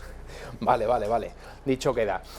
Hace 2 años... La mayoría de ellos no han pisado una reacción en su vida. Ese puede ser uno de los problemas. Bueno, en el caso que yo estaba aludiendo, sí que había pisado una reacción. Sí, pero vamos, lo único que había hecho era leerse el libro de estilo. Eso es. Que el libro de estilo lo que hay que hacer con él es romperlo y utilizarlo, y que no fluya, había circo más. Y que fluya el periodismo. Más o menos. Hace 2 años también pues tuve la oportunidad de entrevistar y perdóname que hable de mí, todo lo que quieras, a Mario Conde en su casa, en la calle Triana. No es ningún secreto que Mario Conde vive en la calle Triana, así lo dice en sus propios libros, no estoy desvelando nada, en la calle Triana, aquí en Madrid. Entonces yo te iba a preguntar, Gonzalo, por los escenarios. ¿Cuál es el mejor escenario para un entrevistado? En ese caso, yo le entrevisté en su casa. Lógicamente en su casa están con la guardia un poco más baja, ¿no? Están con la confianza pues más alta, será más fácil sacar titulares, que cuenten historias interesantes, que no sé, por ejemplo, te hablo de un torero al que yo entrevisté, al que admiro mucho, por cierto, a Joselito Arroyo, le entrevisté en una cafetería del Corte Inglés de Talavera de la Reina. Por cierto, le pegaba mucho que me citara en un sitio así, Joselito. Yo entrevisto a los entrevistados donde me citan. Vuelvo a hablar de entrevistas que van a ser luego publicadas en un medio escrito. Si van a ser grabadas, sí que buscas un poco más el escenario, ¿no?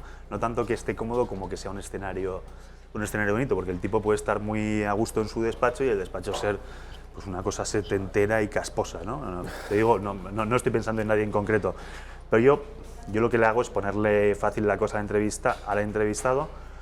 Yo soy el que va a buscar a los entrevistados. Si alguien me pide a mí una entrevista, ya me provoca un cierto rechazo. Algo querrá, ¿no? Sí, de hecho no suelo, si no depende de mí, si es para un medio que es como este de sinpercha.com, si ya me lo encargan a otro medio con el que colaboro, pues yo soy muy dócil y entrevisto, pero no me suelen pedir, y me gusta bastante la gente a la que entrevisto, pero me hace desconfiar a alguien que te pide que le entrevistes. me hace desconfiar mucho. Entonces busco pues un sitio en el que, sí, pues donde me citan, y me suelen citar pues en un sitio donde les viene bien a ellos, que es pues, su casa, su despacho, y un sitio donde sí, donde estén a gusto.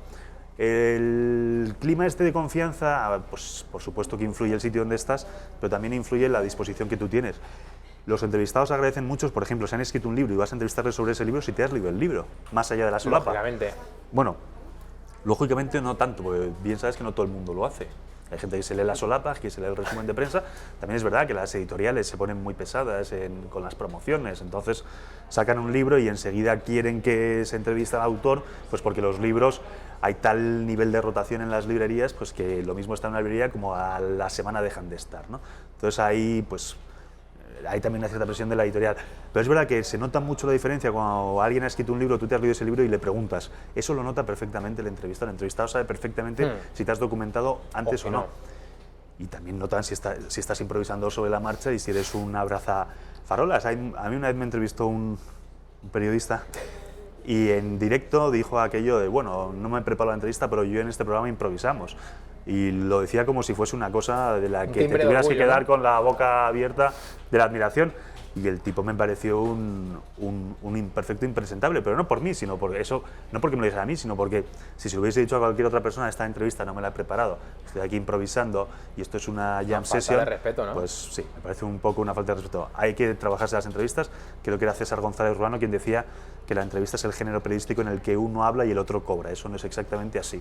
Uno habla, el otro cobra, pero es verdad que las buenas entrevistas exigen un trabajo previo, un trabajo de edición y un trabajo de postproducción. Gonzalo, muchas horas. Bajo tu punto de vista, ¿de quién tiene más mérito en una buena entrevista? Ya sé que me vas a decir que el entrevistado, pero yo creo que no si dos periodistas distintos, me da igual los medios, digo dos periodistas distintos, sobre todo distintos en la forma, en la metodología, en la manera de encarar las entrevistas. Entrevistan, por ejemplo, a Mario Conde, estoy convencido que el periodista A no va a parir la entrevista tan bien como, por ejemplo, la tuya. Bueno, no pondré como ejemplo la mía y vamos a hablar, parece que solamente hemos entrevistado tú y yo a Mario Conde. Hemos entrevistado, bueno, lo has puesto como ejemplo. No, el mérito es del entrevistado. El entrevistado tiene que tener una historia que contar, algo interesante que contar. Es verdad eso que se dice, ¿no? Que hay gente que va a la guerra de Vietnam, vuelve y lo cuenta como si hubiera estado en el estanco, y hay gente que va al estanco, vuelve y lo cuenta como si hubiese estado en la guerra de Vietnam. Hay gente que tiene mucha habilidad para de cualquier cosa contarte una gran historia, pero también tiene que estar el periodista. También hay periodistas que tienen la habilidad de, a partir de una historia, pues no muy para allá, conseguir hacer una gran entrevista, un gran relato. Los méritos están repartidos, pero por supuesto el periodista, más que mérito, lo que tiene es una responsabilidad. Un buen entrevistado, el periodista, si lo hace mal, se puede cargar la entrevista. Por supuesto que te puedes cargar la entrevista. Por muy interesante que sea el entrevistado. Claro que sí. Por mucho que uno tenga a Donald Trump o a... Sí, si lo haces mal, esto es como lo que dicen en el cine, ¿no? Que no se puede hacer, con un buen guión se puede hacer una mala película, pero con un mal guión no se puede hacer una buena película. Eso pues viene a ser lo mismo, básicamente. Gonzalo, de todas las entrevistas que has hecho en tu carrera periodística, te hago una pregunta, la verdad que muy tópica. Bueno, me lo han hecho mucho y ¿cuál te quedas? Dime 3 o 4. Me han preguntado mucho eso y durante muchos años dije que Bernard Nathanson, que era un médico abortista de Nueva York, que fue uno de los personas que en los Estados Unidos más porfió para que se legalizara el aborto en la década de los 70 y 80, practicó 75.000 abortos directamente, incluido el de su propio hijo. Luego él tiene una conversión y se pasa de alguna manera al otro lado. Y durante mucho tiempo he dicho lo de la entrevista de Nathanson, que es verdad que fue una entrevista, más recuerdo mucho viaje a Nueva York, y recuerdo ese viaje y esa entrevista y el trabajo previo y el de después con mucho cariño, ¿no? Pero quizás me he acostumbrado a decir mucho que era Bernard Nathanson y no sé a cuánta gente habré podido entrevistar, desde luego a más de 500.000 de personas. Recuerdo, perdona que te interrumpa, sí. Cosa que nunca hay que hacer, por cierto, con un entrevistado. No, en televisión sí, porque si no nos enrollamos. Recuerdo el titular de esa entrevista a Gonzalo, he sido un asesino en serie. He sido un asesino en serie, sí, claro, hay que buscar un titular sin forzarle al esto, pero un titular que llame la atención, ¿no? Para captar la atención. Tienes que cuidar mucho el titular, luego la foto, los destacados y y los ladillos en un reportaje. Los ladillos son los titulitos que acompañan el reportaje. O sea, tienes que ir más de lo... porque la gente va a ir primero, se va a fijar en eso, y si eso la atrae, se meterá en la entrevista. Vamos, hablábamos de entrevistas que me han llamado la atención, me han llamado la atención muchas entrevistas, pero sin duda alguna una que es Ángel de Fana, que es un preso político cubano, pues que la entrevisté en su día, y he terminado escribiendo un libro con él de protagonista, para lo cual le tuve que entrevistar muchas veces a él y a medio centenar de presos políticos y de protagonistas de la historia reciente de Cuba. Se ha convertido en muy buen amigo mío, he tenido una relación con él a lo largo de estos 10 años, pues de estar en Miami largas temporadas, incluso en su propia casa, con su mujer y sus hijos. Entonces pues fue una persona que empecé entrevistando y se ha convertido pues en alguien imprescindible en mi propia vida, y es tan imprescindible pues que, llegado el caso, pues aposté mis recursos y mi tiempo en un libro en concreto que era del que él, ya te digo, es el protagonista principal. Entonces, bueno, pues de alguna manera debió impresionarme la primera entrevista como para decir, apuesto por este tío, por esta historia y por este relato. Gonzalo, bueno, ahora que está pasando Rafa Núñez Huesca por Gran tipo detrás, Rafa Núñez Huesca. ¿A qué personaje actual tiene que estar vivo te gustaría entrevistar? Luego te voy a preguntar de los históricos, pero de los que están ahora vivos, yo voy a decir el mío, que es Vladimir Putin. Steve Bannon. Steve Bannon. Sí. ¿Por qué? Steve Bannon, hoy lo he estado hablando precisamente con... No he pensado que pudieras preguntar eso, pero hoy he estado hablando precisamente con una persona de lo interesante que es Steve Bannon, estés políticamente de acuerdo o no con él. Puedo estar de acuerdo con él en muchas cosas, pero es un tipo que habla y te paras a ver qué dice, porque es que habla como si estuviese en una reunión de amigos después de haberse tomado 5 o 6 cervezas. ¿Ah, sí? Habla con una franqueza brutal, se le entiende todo. No habla ese idioma, esa jerga, esa cosa horrible que es el politiqués, en el que hace que las entrevistas y los discursos, sobre todo de los políticos, todo parezca lo mismo, ¿no? Sean intercambiables. Y este tipo tiene un discurso pues fresquísimo, casi a la altura de Donald Trump. También me gustaría entrevistar, por supuesto, a Donald Trump. Me gusta la gente de opiniones fuertes y de vidas vividas a tope. Yo creo que Trump y Bannon son de ese caso. Por irnos al lado contrario, un tipo con el que he disfrutado siempre mucho entrevistando es Jorge Bestringe, al que tú también has entrevistado. Sí, señor. Pues que es un tipo que igual, que no tiene nada que perder. Me gusta mucho la gente que no tiene nada que perder. La gente los tipos que están ya de vuelta. ¿Tú crees que no tienen nada que perder? No, Gonzalo? hay gente que no tiene nada que perder. Steve Bannon no tiene nada que perder, Donald Trump no tiene nada que perder, la presidencia de los Estados Unidos, si está ganando menos dinero que cuando era un magnate, no tiene nada que perder. Hay mucha gente que no tiene nada que perder. Lo decías por Jorge Bestringe. Jorge Bestringe no tiene nada que perder. Ya a una cierta edad, y habiendo transitado, vamos a llamarlo así, de la extrema derecha a la extrema izquierda, y ya no, porque ya no hay más campo que transitar, teniendo la vida más o menos resuelta, estando ya jubilado. Y sin el más o menos. Y sin el más o menos, muy legítimamente. Yo aplaudo que la gente haya acumulado un patrimonio a lo largo de su vida. No sé si muchos atletas y seguidores de Bestringe también lo aplauden. Yo sí. Me encanta que la gente tenga nivel adquisitivo suficiente para irse a vivir a Galapagar, por ejemplo. No sé por qué lo dirá, la verdad, Gonzalo. Yo tampoco lo sé, por José Tomás, quizás. Por José Tomás, eso es. Que también se lo ha ganado, y por cierto, en los ruedos. Gonzalo. Me encantaría entrevistar a José Tomás. Pues fíjate, a mí también. Le vi precisamente... Y te voy a decir por qué. Perdóname, la única vez que le he visto en persona fue hace un par de meses en la estación de Atocha, aquí en Madrid. A José Tomás, ¿no? Sería las 8:30 de la mañana, yo estaba desayunando, cogiendo un café rápido antes de coger el AVE a Sevilla. ¿Le saludaste? No le saludé. ¿Por qué? Yo soy muy admirador de los toreros, porque sé que a él le resulta muy incómodo que la gente le salude. Muy bien hecho. Y respeto mucho al maestro, lógicamente. Él estaba, Gonzalo, hablamos de un día de calor, estaba con un anorak hasta el cuello, con gafas de sol, dentro de la cafetería de la estación de Atocha. O sea, no quería que le reconocieran. Entonces, lógicamente, era una invitación a que nadie le molestase ni le hablase. Por lo tanto, no fui a perturbarle, estaba con su mujer y él estaba desayunando y yo en la mesa de al lado. Pues la verdad que no me levanté. Me contaron además una anécdota a propósito de José Tomás, Gonzalo. ¿Sí? Él vive muchas temporadas, está en Galapagar, él es de allí, tiene su casa en la finca. No, en Estepona. Estepona. Tiene una casa en Estepona. Y yo tengo un muy buen amigo de Estepona, y me contó una vez que durante el invierno José Tomás pues, se apunta a las excursiones de los mountain bikes, coge su bicicleta y se va con los chavales del pueblo a subir a la Sierra de Málaga. Y justo antes de su reaparición, después te acordarás de su gravísima acogida en Aguascalientes, en México, casi acaba con su vida, esa cornada casi fatal. Pues se le acercó uno de los chicos que estaban la bicicleta, en este grupo de mountain bikes, y le dijo, maestro, qué alegría verle, ¿cuándo va a volver usted a los ruedos? Cogió José Tomás la bicicleta, se dio la vuelta y se marchó a su casa. Ya. Me parece un tipo muy interesante por ese tipo de detalles, precisamente en una época en la que estamos todos muy sobreexpuestos con las redes sociales. Ya la gente te dice, gente a la que habías admirado, y los habías admirado en cierto modo porque te provocaban un interés nunca satisfecho, pues porque no terminabas de saber muchas cosas del personaje. Pero ahora, en unos tiempos en los que Arturo Pérez Reverte te dice lo que va a cenar esa noche y que se ha adoptado un gatito y a un perrito, oye, que el hombre es muy libre de tener una cuenta de Twitter y hacer con ella el uso que considere oportuno. Pero es verdad que se ha perdido que muchos personajes que a mí en su día me interesaron me han dejado de interesar por completo porque lo sabemos todo de ellos. Rabian cada minuto de su vida, filman cada minuto de su vida, fotografían cada minuto de su vida y te quieren dar no digo que sea el caso de Pérez Reverte, que es que tampoco es que le siga mucho, pero ahí sí estamos muy sobreexpuestos con las redes sociales y hay gente que se ha resistido de alguna manera a eso. Yo creo que José Tomás no creo que tenga una cuenta de Twitter, no. Ni está ni se le espera. Ni está ni se le espera. Entonces, pues son personajes que te provocan una curiosidad no satisfecha y esos son los que me gustaría entrevistar. Estamos viendo aquí en otra pantalla de televisión a Pablo Casado, al que le deseo mucha suerte, no sé si tanto en lo político, pero por supuesto en lo personal, el día cualquiera.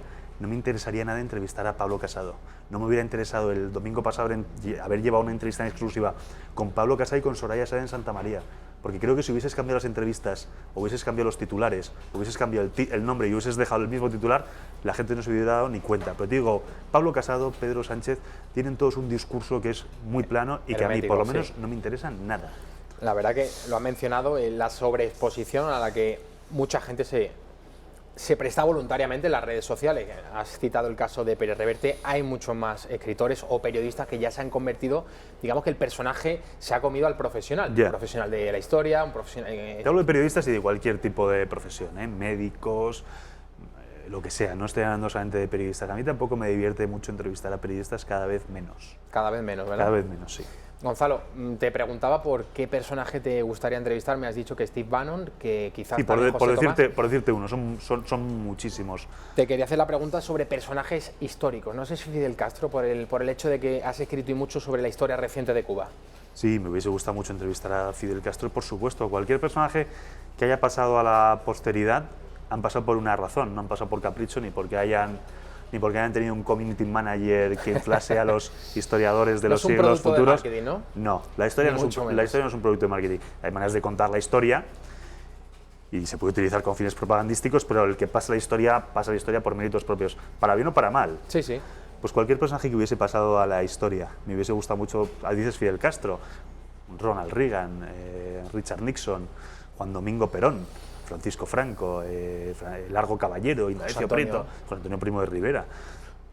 Te voy a intentar decir un líder demócrata cristiano de los años 30 o 40, pero no soy capaz de pensar ninguno. Eran unos años de tanta convulsión que yo creo que no daban pie a ese tipo de personajes. Me hubiese gustado entrevistar a Adolfo Suárez si no me hubiese hablado en Politiques y si me hubiese contado su vida, que era la crónica de una ambición, como muy bien tituló, creo que fue Gregorio Morán, una biografía no autorizada de Adolfo Suárez.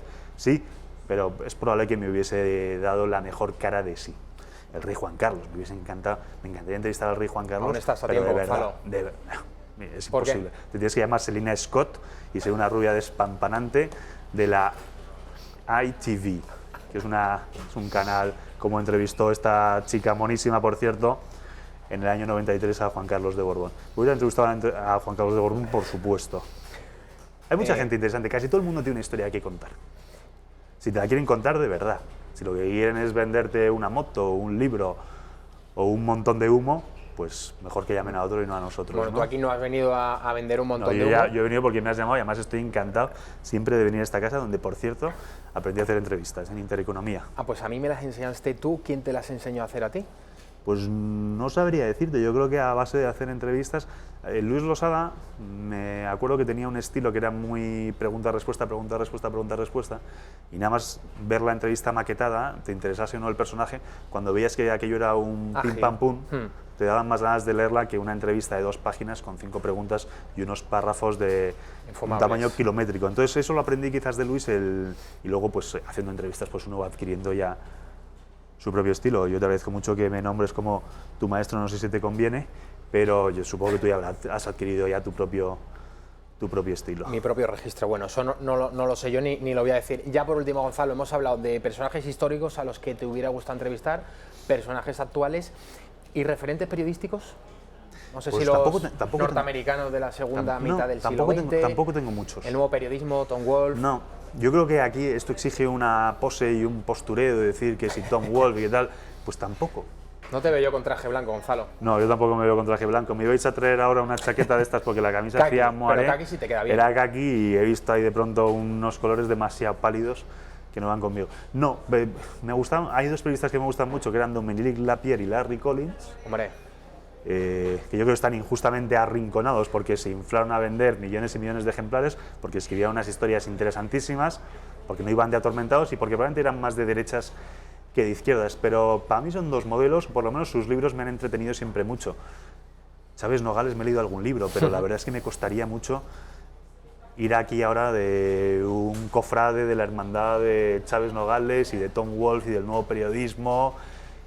No tengo grandes referentes periodísticos, lo siento. Bueno, yo sí lo tengo, ya ha quedado claro quién es. Yo tengo todo, es Javier Torres y Rafael Núñez Huesca. Oye, haces el programa mucho mejor que Rafael Núñez Huesca. No lo digas eso, Sí. porque entonces Rafa ya Rafa me ha incluido en su lista negra, en su lista de enemigos. Hay días Es en una los que lista que apenas- no se borra esa, ¿eh? Días en los que apenas me da la buenas tardes Rafael Núñez Huesca, pero después de este comentario entiendo que ya no me va a volver a dirigir la palabra. En fin, Gonzalo Altozano, muchísimas gracias por Muchas venir gracias, a Javi. Reacción Abierta. Oye, las veces que quieras y tenga yo algo que contarte interesante. Nos vemos pronto, ¿no? Claro que sí. Cuando Incluso tú digas. fuera de esta Por mesa. favor. A la vuelta de la publicidad va a estar con nosotros Marta García Villanueva, porque hoy se cumplen 5 años del desgraciado accidente del tren Albia que iba a Santiago. A la vuelta.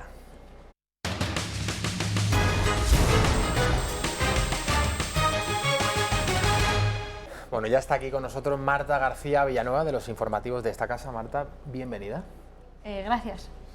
Bueno, se cumplen, lo hemos dicho antes de la publicidad, 5 años del trágico accidente del tren Albia que iba a Santiago de Compostela. El tren partía desde Madrid, creo que a las 4 de la tarde. A las 3. 3 de la tarde, primera hora de la tarde. Aquí está Marta para corregirme, hace muy bien. Y llegaba a Santiago, ¿a qué hora tenía la llegada prevista? Como a las 8? 10. ¿A las 10? A las 10 menos algo. O a las 9:30. A las 9:30, son muchas horas sin duda. Mm. Ahí estamos viendo imágenes ya posteriores al descarrilamiento de ese tren. Hubo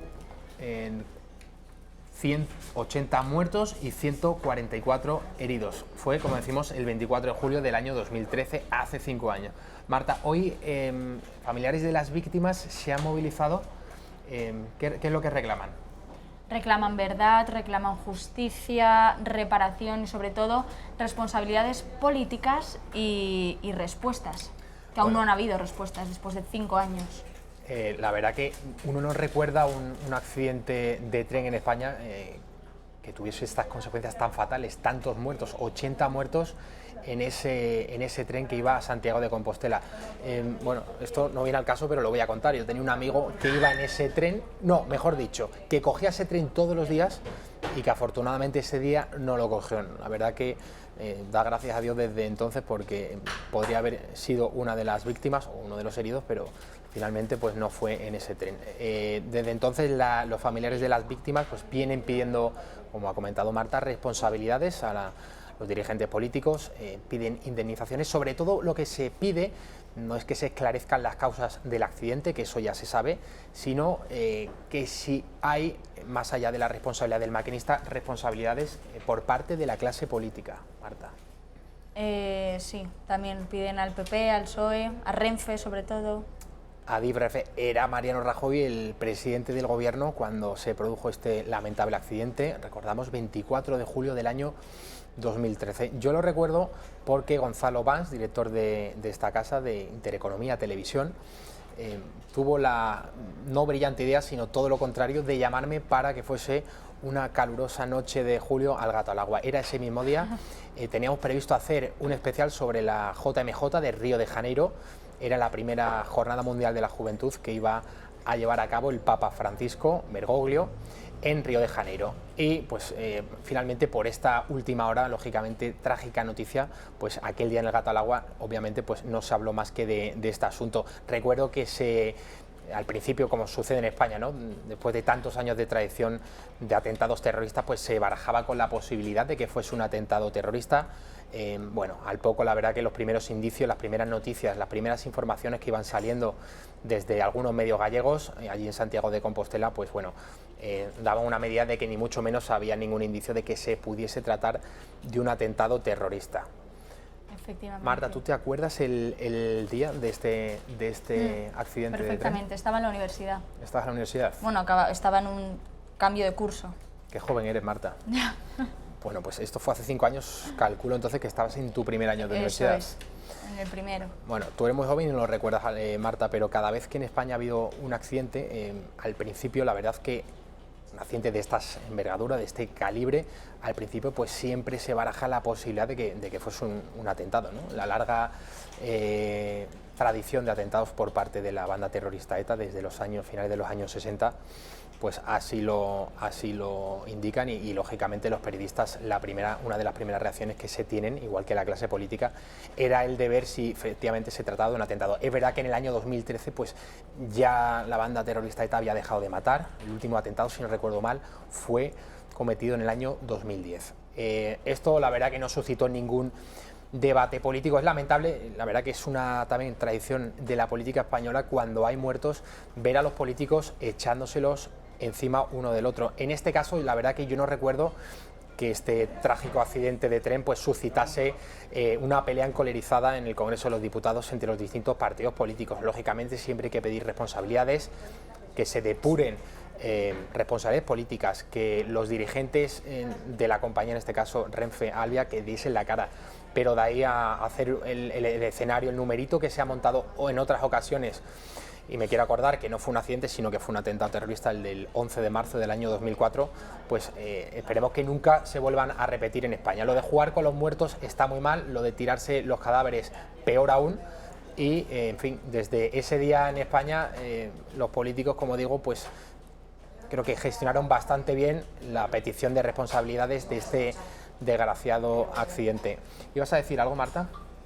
Que además del conductor, que dicen que tiene bastante responsabilidad en esto, pero que un fallo humano, él mismo dice que lo puede tener cualquiera, esa curva no tenía ningún tipo de señalización que al conductor le hiciese que frenase el tren. Y de hecho, otro de los problemas es que en la vía tenía instalado un sistema que frenaba automáticamente el tren si este superaba la velocidad límite, pero había sido desactivado meses antes por una supuesta anomalía de que este sistema retrasaba los trayectos de los trenes. Y aquí también hubo bastante debate con este tema. Por un lado está la responsabilidad del señor, del trabajador que pilotaba ese tren, el maquinista que pilotaba el tren ese 24 de julio del año 2013, pero es verdad lo que dice Marta, que si ese sistema estaba desactivado, el de la vía que automáticamente frena al tren que ha sobrepasado el límite de velocidad, lo estamos viendo ahora mismo en la imagen, el tren obviamente va muy rápido. Iba a 180 kilómetros por hora. En una curva que, bueno, lo han visto todos ustedes. Y el límite era 80. El límite era 80 y iba a 180. Más del doble. Es un fallo humano, lógicamente, sobrepasar ese límite de velocidad, ir tan rápido, de 80 que marcaba el límite a 180, pues lógicamente es mucha la diferencia y desgraciadamente pues podía pasar algo como efectivamente ocurrió, que se descarrilase el tren y que desgraciadamente pues muriesen tantas personas, 80. Marta, sobre este asunto se ha hablado más, quiero decir, sobre el tema de la vía. ¿Se ha dado alguna pista por qué se desactivó ese protocolo, por decirlo así, ese sistema preventivo de seguridad? Lo que te he comentado, nada, que se supone que frenaba los trenes, entonces todos llegaban con retrasos, se pedía pues, más dinero a la gente que iba en esos trenes por el retraso efectivamente y poco más. Pero claro, Adif Renfe entiendo que no ha explicado por qué estaba desactivado, ¿no? No. O sea, ¿qué es lo que propició que ese día, el 24 de julio, aunque me has dicho que lleva ya varios meses desactivado el sistema de seguridad? Y de hecho el conductor ha dicho que él había avisado de que esa curva era peligrosa, que encima no había ninguna señalización, pero que nadie había hecho nada al respecto hasta que ocurrió este trágico desenlace. Bueno, pues desgraciadamente 5 años después pues tenemos que recordar este accidente de tren. No nos olvidamos lógicamente de las víctimas, de los familiares de las víctimas, que lógicamente nunca se van a olvidar de este terrible suceso. Pero como decimos, lo importante en estos casos es que los políticos se exija y se depuren responsabilidades, pero que de verdad que no se juegue con los muertos, que no se lancen los cadáveres unos partidos a otros, porque con las vidas humanas no se juega y mucho menos con los muertos, Marta. Y de hecho he leído declaraciones de algunos familiares de víctimas, una mujer que perdió a su hijo y a la pareja de su hijo, que dice que aún está esperando una llamada de Renfe simplemente para pedir disculpas como mínimo. O sea que no han pedido ni perdón. Nadie, ningún responsable de Renfe ha dado todavía la cara ante los familiares de las víctimas. Efectivamente. Pues sí, la verdad que si esto es así, si a ninguna de las familias, o debería ser a todas, mejor dicho, todas las familias de las víctimas que murieron aquel 24 de julio del año 2013, pues deberían darle como mínimo explicaciones y en segundo lugar las condolencias. Esto la verdad que no debería haber sido así y que una vez que alguien comete un error, cuando no se puede subsanar, como es el caso, pues qué menos que pedir disculpas. Eso es. Marta, ¿qué más material llevas para el informativo? Llevo... ¿Qué me puedes a ver, contar? déjame pensar. Porque sé que Alba Vila, la presentadora del informativo Intereconomía, es muy exigente. Es muy exigente, sí. Yo sé que tú estás trabajando con mucha ilusión desde hace meses, que te gusta y te encanta salir en pantalla, Me encanta. que haces muy bien los pizarrines, Bueno, que sales se Marta, intenta. sales Marta también en el programa, todos ustedes pueden ver a Marta en el programa de 6 mujeres Sin piedad. Este viernes. ¿A quién entrevistas? A la viernes? Unión. Rafa Sánchez y Luz Bolín. Bueno, tú eres tan joven que ni siquiera, no. sabes quiénes son la Unión, prácticamente. Bueno, sí, las canciones sí. Bueno.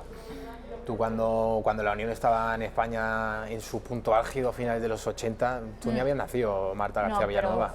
Pero mis padres son fans incondicionales, sí. Conocía las canciones, te las habían puesto en casa.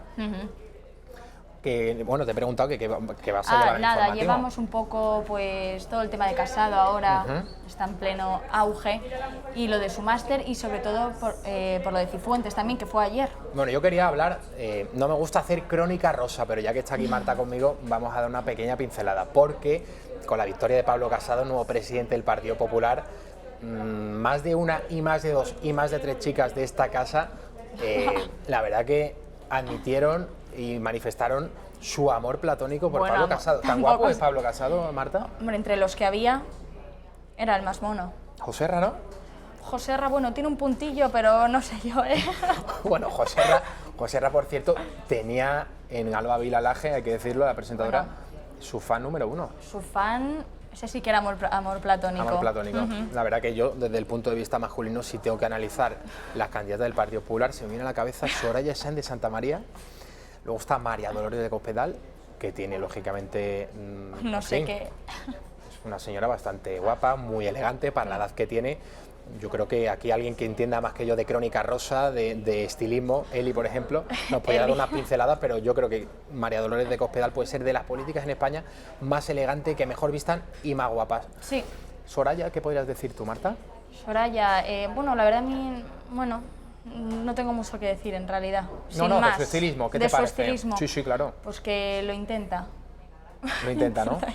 Y eso yo creo que ha sido un comentario bastante generoso. Sí, bueno, sí. ¿Del presidente Mariano Rajoy Brey, Marta? Siempre va como un pincel. ¿Como un pincel? Un poco, ¿no? Pero va siempre con... Mariano Rajoy siempre usa las mismas corbatas, va con unas corbatas azules, un tono muy apagado. La verdad que debería cambiar mucho. La última vez fue con una corbata negra, creo recordar. Sí. ¿No? Sí, cambió ahí el registro. Eso es. Bueno, la verdad que si cruzamos el charco, tenemos en Estados Unidos a Donald Trump, que siempre va con la misma corbata roja, que la corbata, señor Trump, le tiene que quedar a usted a la altura, tiene que morir la corbata a la altura del cinturón y no sobrepasar 30 centímetros. En fin, hasta aquí esta interesante sección con Marta García Villanueva. Marta, muchísimas gracias. A ti, Javi, Torres. A la vuelta de la publicidad vamos a tener con nosotros lo tengo por aquí, Adrián Arzuaga, un consultor. Vamos a hablar de noticias positivas que tanta falta nos hace escuchar.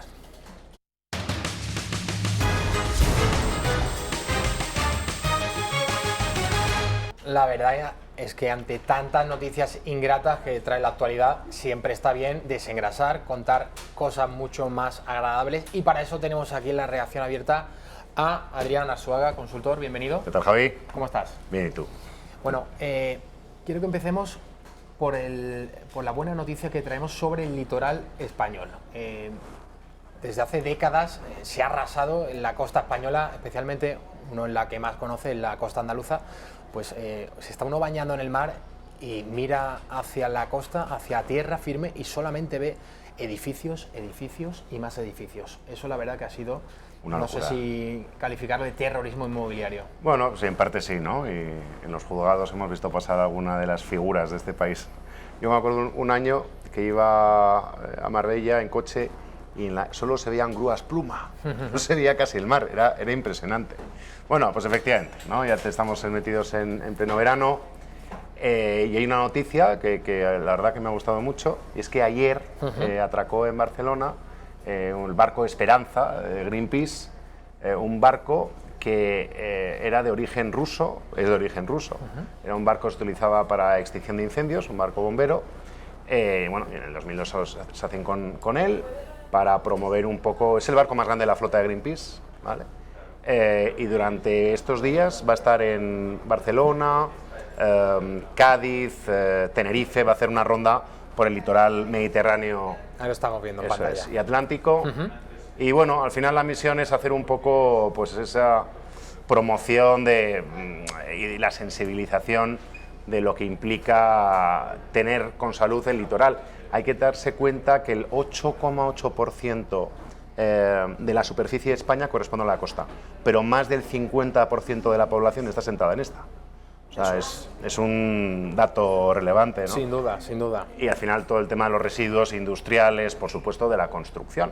Pero al final todo este tipo de cuestiones, pues hay que ser un poco, no sé, responsables o de alguna manera, pues aquí viene el barco Esperanza, precisamente para arrojarnos luz y conocimiento para sensibilizarnos y darnos, en fin, conciencia de cómo está el asunto, porque el tema del plástico en el mar es una barbaridad. A mí me gusta bucear, eso es que yo soy de San Sebastián y siempre Qué que bonito puedo... sitio San Sebastián, por cierto. Sí, pero... Y qué paseo marítimo. Sí, pero fíjate, quizás en estos sitios tan expuestos es cuando hay el típico borrasca tal que se remueve un poco el mar, es cuando te viene toda la porquería, ¿no? Y eso que San Sebastián hay que decir que es una ciudad que está muy cuidada y hay constantemente embarcaciones del ayuntamiento limpiando y demás, pero es que el volumen de basura que hay en el mar es, en fin, no sé si indescriptible. Hay un dato y es que el puerto de Rotterdam al año emite 400.000 toneladas de plástico. Indonesia genera eso a la semana. Es decir, Indonesia y Rotterdam. Rotterdam es el puerto más grande de Europa, ¿no? En fin, que creo que hay que tomar conciencia muy importante porque, en fin, al final comemos los peces, ¿no? Al final es una cadena donde si no cuidamos nuestra materia prima de alimentación, pues cualquier día, pues no sé, nos sacan ahí una bolsa de Carrefour, yo qué sé. Adrián, te voy a hacer una pregunta. ¿De qué manera este buque Esperanza de Greenpeace, o sea, qué medidas puede llevar a cabo para tratar de paliar la contaminación en las costas? Porque claro, el tema de la edificación, ahí ya poco se puede hacer. Es un tema... el daño ya está hecho, ya está causado. Entiendo que será más bien lo que hemos comentado antes sobre la desembocadura de los ríos. Van al mar, toda la porquería, pues todos los residuos van a parar al mar y luego el mar los devuelve a la orilla.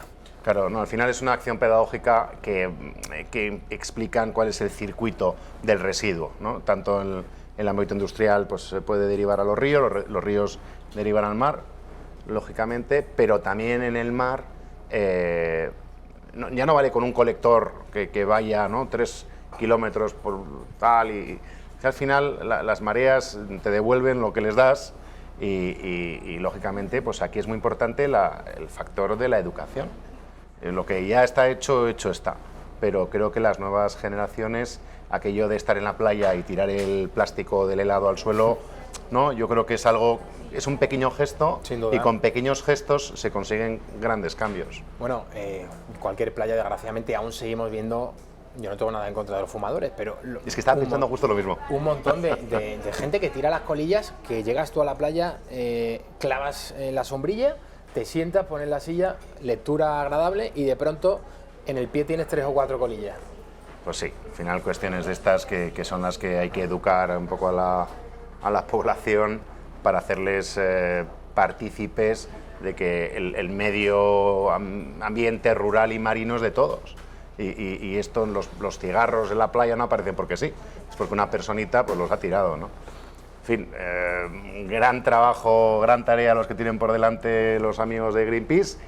Y bueno, pues como hemos comentado, van a estar desde ayer en Barcelona y van a hacer unas paradas, como decía, en Cádiz, Valencia, Cádiz y Tenerife. Van a estar, en fin, unos días. El que esté interesado que se meta en la web. Bueno, hablando de reciclaje, de cuidar el medio ambiente, hay otra noticia agradable, Adrián. Sí. Esta no tiene que ver con España, sino con Holanda.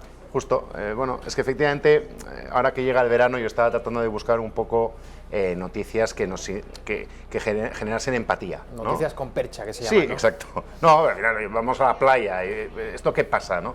Pues el puerto de Rotterdam ha creado una estructura flotante de 140 metros cuadrados hecha de plástico reciclado. Pues como hemos dicho antes, al año recogen 400.000 toneladas de plástico, siendo el puerto más grande de Europa. Recogen por toda Europa el plástico y, bueno, pues un arquitecto local, pues un poco para darle un segundo uso a este plástico, que es el conflicto real está en ese uso posterior que se le da a la bolsa de plástico. Una vez que nos la dan, ¿qué ocurre? ¿Cuál es la trazabilidad de ese material? Tiene poco segundo uso. El reciclaje del plástico es una asignatura muy compleja. Y bueno, pues lo que hacen es, por extrusión, realizan bloques de plástico y como un Lego. Hacen bloques y crean una estructura. Aquí, como podemos estar viendo, esto es la planta de separado. Y luego, bueno, pues crean los bloques, eliminan pues toda la porquería y demás. Y bueno, pues hacen esas estructuras para hacer luego el montaje tipo Lego. Y fíjate, qué maravilla, qué maravilla. Porque claro, es que los holandeses además tienen muy buen gusto. O sea, hay unos muy buenos diseñadores y tal, y si conseguimos crear de la basura algo sostenible, pues creo que forma parte del circuito de hacer las cosas bien. No sé si el hecho de que Holanda sea el país con mayor densidad por habitante del planeta Tierra, bueno, puede ser el motivo que mueva el ingenio, ¿no?, de los habitantes de Holanda. Claro, yo creo que también les afectará bastante estar rodeado, porque la última vez que estuve en Ámsterdam, bueno, pues los canales no estaban como para darse un chapuzón, ¿no? Entonces, sí que yo creo que lugares que están más expuestos a la contaminación surge ese tipo de iniciativas, pero también por necesidad. Al final, oiga, si todos vivimos del mar, que nos demos cuenta o no, todos vivimos del mar, pues algo habrá que hacer al respecto, ¿no? Y bueno, esta iniciativa parece, vamos, la bomba. Lo hemos visto en las imágenes, Adrián, ese parque, ¿no?, que han hecho en Holanda, ahí está, con materiales reciclados. Una maravilla. Yo la verdad que lo más impresionante que he visto, no llega a ese nivel, lógicamente, de materiales reciclados, lo vi en Australia el verano pasado, en la zona del Daintree Rainforest, justo antes de ir a ver al río Daintree, a ver cocodrilos, y vi una caseta de un hippie, un señor que vivía en mitad de la jungla, en mitad de la nada, y totalmente reciclada de latas y de envases de vidrio, de plástico. Claro. Era impresionante, pero una casa. Sí, sí. Una cabaña. No, pues oye, pues uno que se lo ha hecho, ¿no? Ahora, lo que pasa es que, insisto, el tema de los metales y del vidrio tiene una capacidad de reciclaje muy superior. El problema de los polímeros, en algún programa lo hemos tratado, es que cada polímero tiene una densidad diferente, es un compuesto químico resultante de la refinería del petróleo y tiene una densidad diferente. Entonces, cuando queremos reciclar el plástico, pues lo metemos todo en el mismo, digamos, la misma prensa, pero cada material responde a temperaturas diferentes, al final no compacta. Y ese es el problema real del reciclaje del plástico.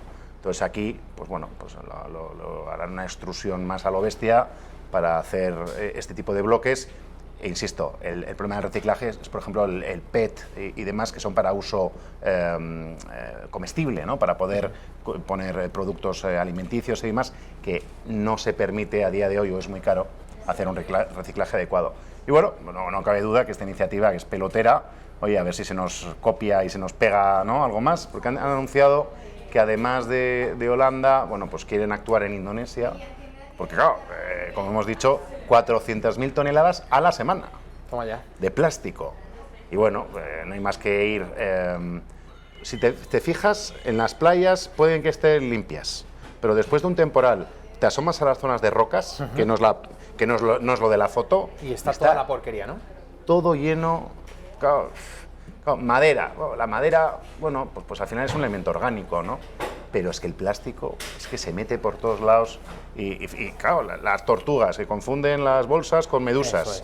Eso es. Al final es una cadena complicada de gestionar. Y recuerdo pues un amigo que se dedica a andar en moto de agua por ahí, que la famosa isla de 2 kilómetros de diámetro de plástico, que está ahí en el mar de China. ¡Qué barbaridad! 2 kilómetros de ancho. Para que luego algunos economistas liberales defiendan el modelo chino, por cierto, pero sin meternos en bueno, terreno puede ser político. Un factor de corrientes de agua, ¿eh? No digo que los chinos hayan puesto ahí, pero efectivamente es una locura el tema del plástico, algo hay que hacer y lo que no puede ser es seguir actuando, pues levantando la alfombra, ¿no? Y metiéndolo debajo y aquí no ha pasado nada, ¿no?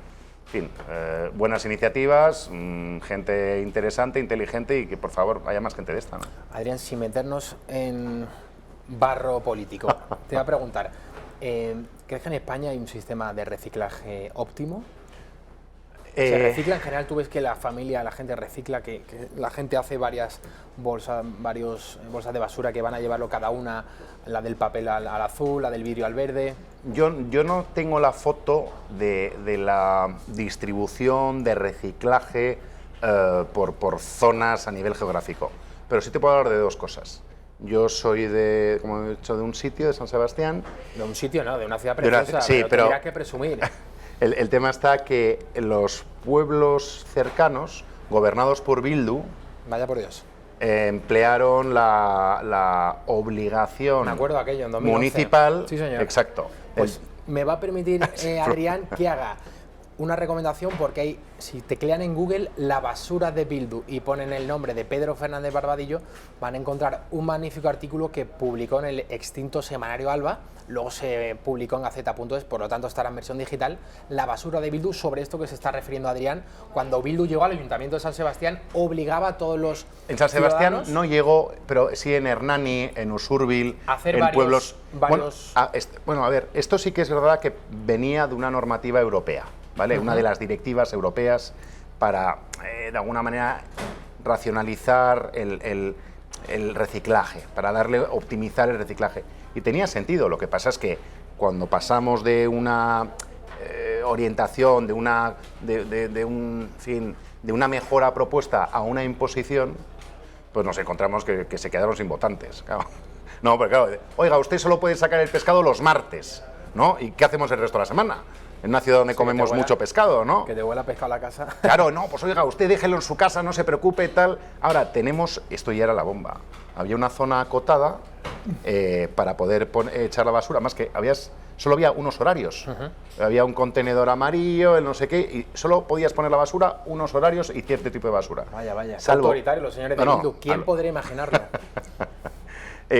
Había una zona acotada con unas cámaras, o sea, vigilancia ciudadana, donde sabían perfectamente quién incumplía el asunto, y eso ya era, vamos, en fin.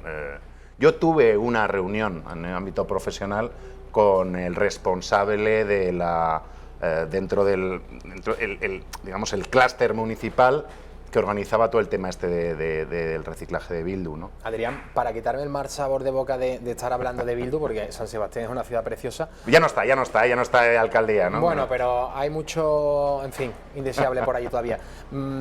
Digo, antes de pasar a la siguiente noticia positiva, una recomendación gastronómica en San Sebastián. Por ejemplo, mi hermana este verano va a ir, yo soy de Sevilla, mi hermana va a ir unos días por el norte de España, va a estar en el País Vasco y va a estar en San Sebastián. Una recomendación, yo estuve en el casco viejo, en la Cepa, desgraciadamente el lugar en el que asesinaron a Gregorio Ordóñez, estuve en la Cepa y en el Atari, que es un restaurante que hace esquina, estuve de pinchos con unos amigos, está en una esquina enfrente de... Calle Mayor. Es la catedral de San Sebastián, lo que está enfrente. Santa María. Santa María. A ver, no quiero aquí abrir melones... ¿Dónde se come el mejor chuletón de San Sebastián? Venga, Adrián, mójate. Es complicado, depende mucho de la compañía y de... No, a ver, A mí, perdóname, me han hablado de un sitio que es como una barra que lo comes ahí como casi de pie. Bueno, eso es la mayoría de sitios, ¿sí? eso es lo de las barras de pinchos, pero en Sevilla también chuletón, hay. Sí, pero... Ah, bueno, eso es el Néstor. Néstor, justo, a eso me refería. Sí, pero, bueno, por hablar de referencias que han sido premiadas, que ya no es opinable, es objetivo, uno de los grandes sitios en San Sebastián, con un fantástico menú del día y, en fin, que reciben fenomenal y tienes una terraza muy agradable, es el Narru. Está ahí en el Hotel Niza, en La Concha, en la playa de La Concha, y bueno, pues le han dado un galardón, el Narru, en la última feria gastronómica, a Íñigo Peña, que desde aquí le mando un fuerte abrazo, como el mejor cocinero de San Sebastián en la última feria gastronómica.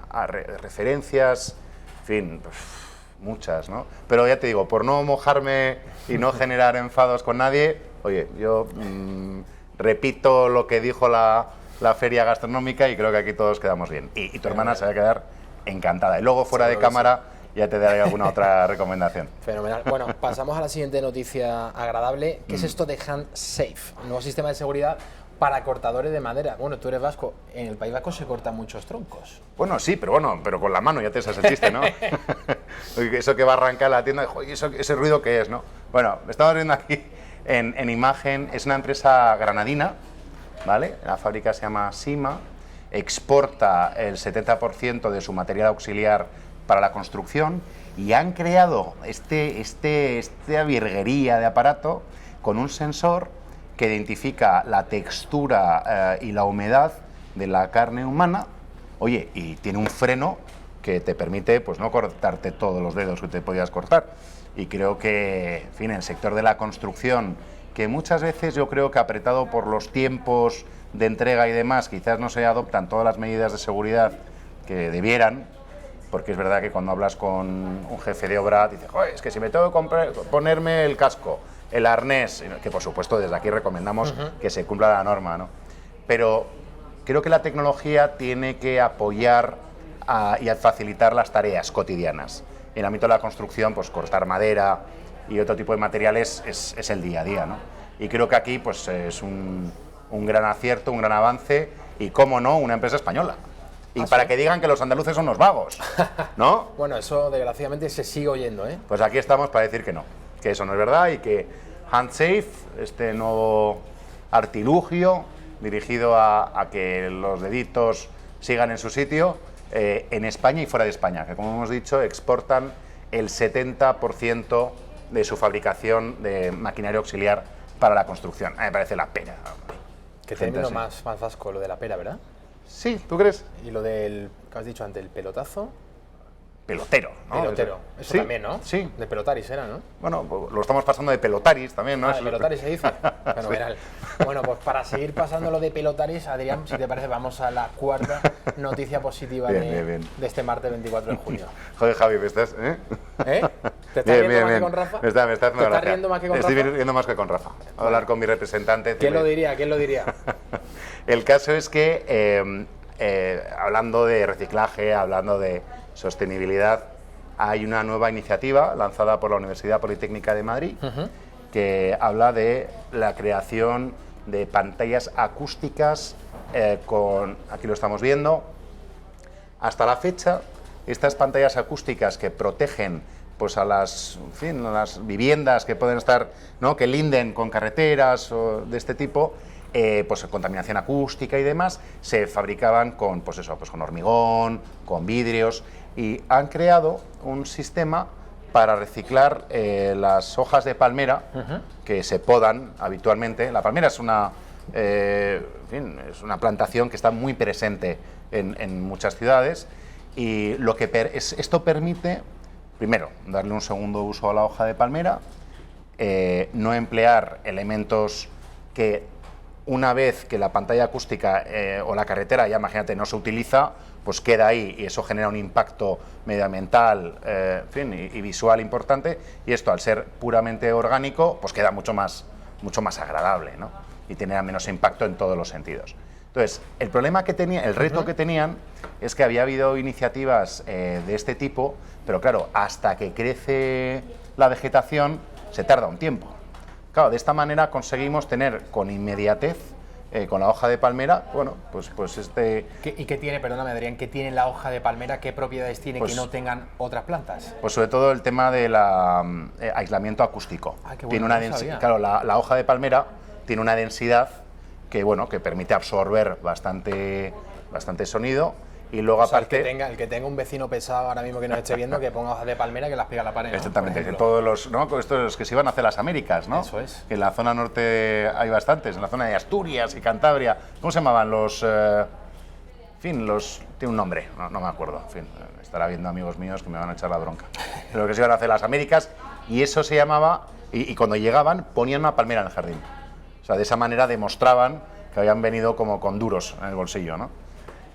Bueno, pues el tema de la hoja de palmera es que el drenaje del agua es mucho más eficaz. Bueno, si nos damos cuenta, pues la forma en cuña de la hoja, bueno, pues es mucho más adecuada para el drenaje, para eliminar el traspaso acústico.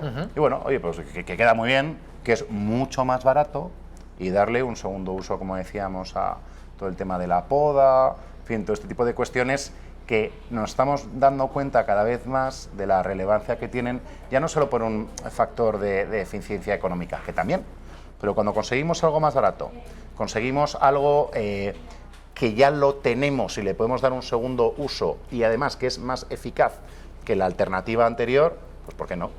Adrián, tú de profesión eres consultor. Veo que manejas muy bien el tema de todo el asunto de los reciclajes, de los productos que se reciclan. ¿Te atreverías a recomendar o a, no sé si, a tratar de valorar la posibilidad de crear startups? Entiendo que ya las habrá. Sí, las hay. De hecho, en este programa... Que se dediquen al reciclaje, tiene futuro, es una buena idea, por si algún chico joven nos está viendo. El tema es que la parte industrial del reciclaje es muy costosa. De hecho, tenemos en España una organización que se llama Ecoembes, que es quien lidera a nivel nacional, sin duda, pues toda la parte de reciclaje. Que antes estábamos comentando que una cosa es que tú en tu casa pongas el vidrio en el contenedor amarillo, y otra cosa es que una vez ¿qué ocurre con eso que está en el contenedor? ¿A dónde va? ¿Dónde está si la planta de reciclaje utiliza un proceso adecuado o no? Porque si lo metemos a contenedores y todos esos contenedores se vuelcan luego en un mismo... en fin, saco, pues flaco favor estamos haciendo al reciclaje, ¿no? Entonces, es una tarea compleja.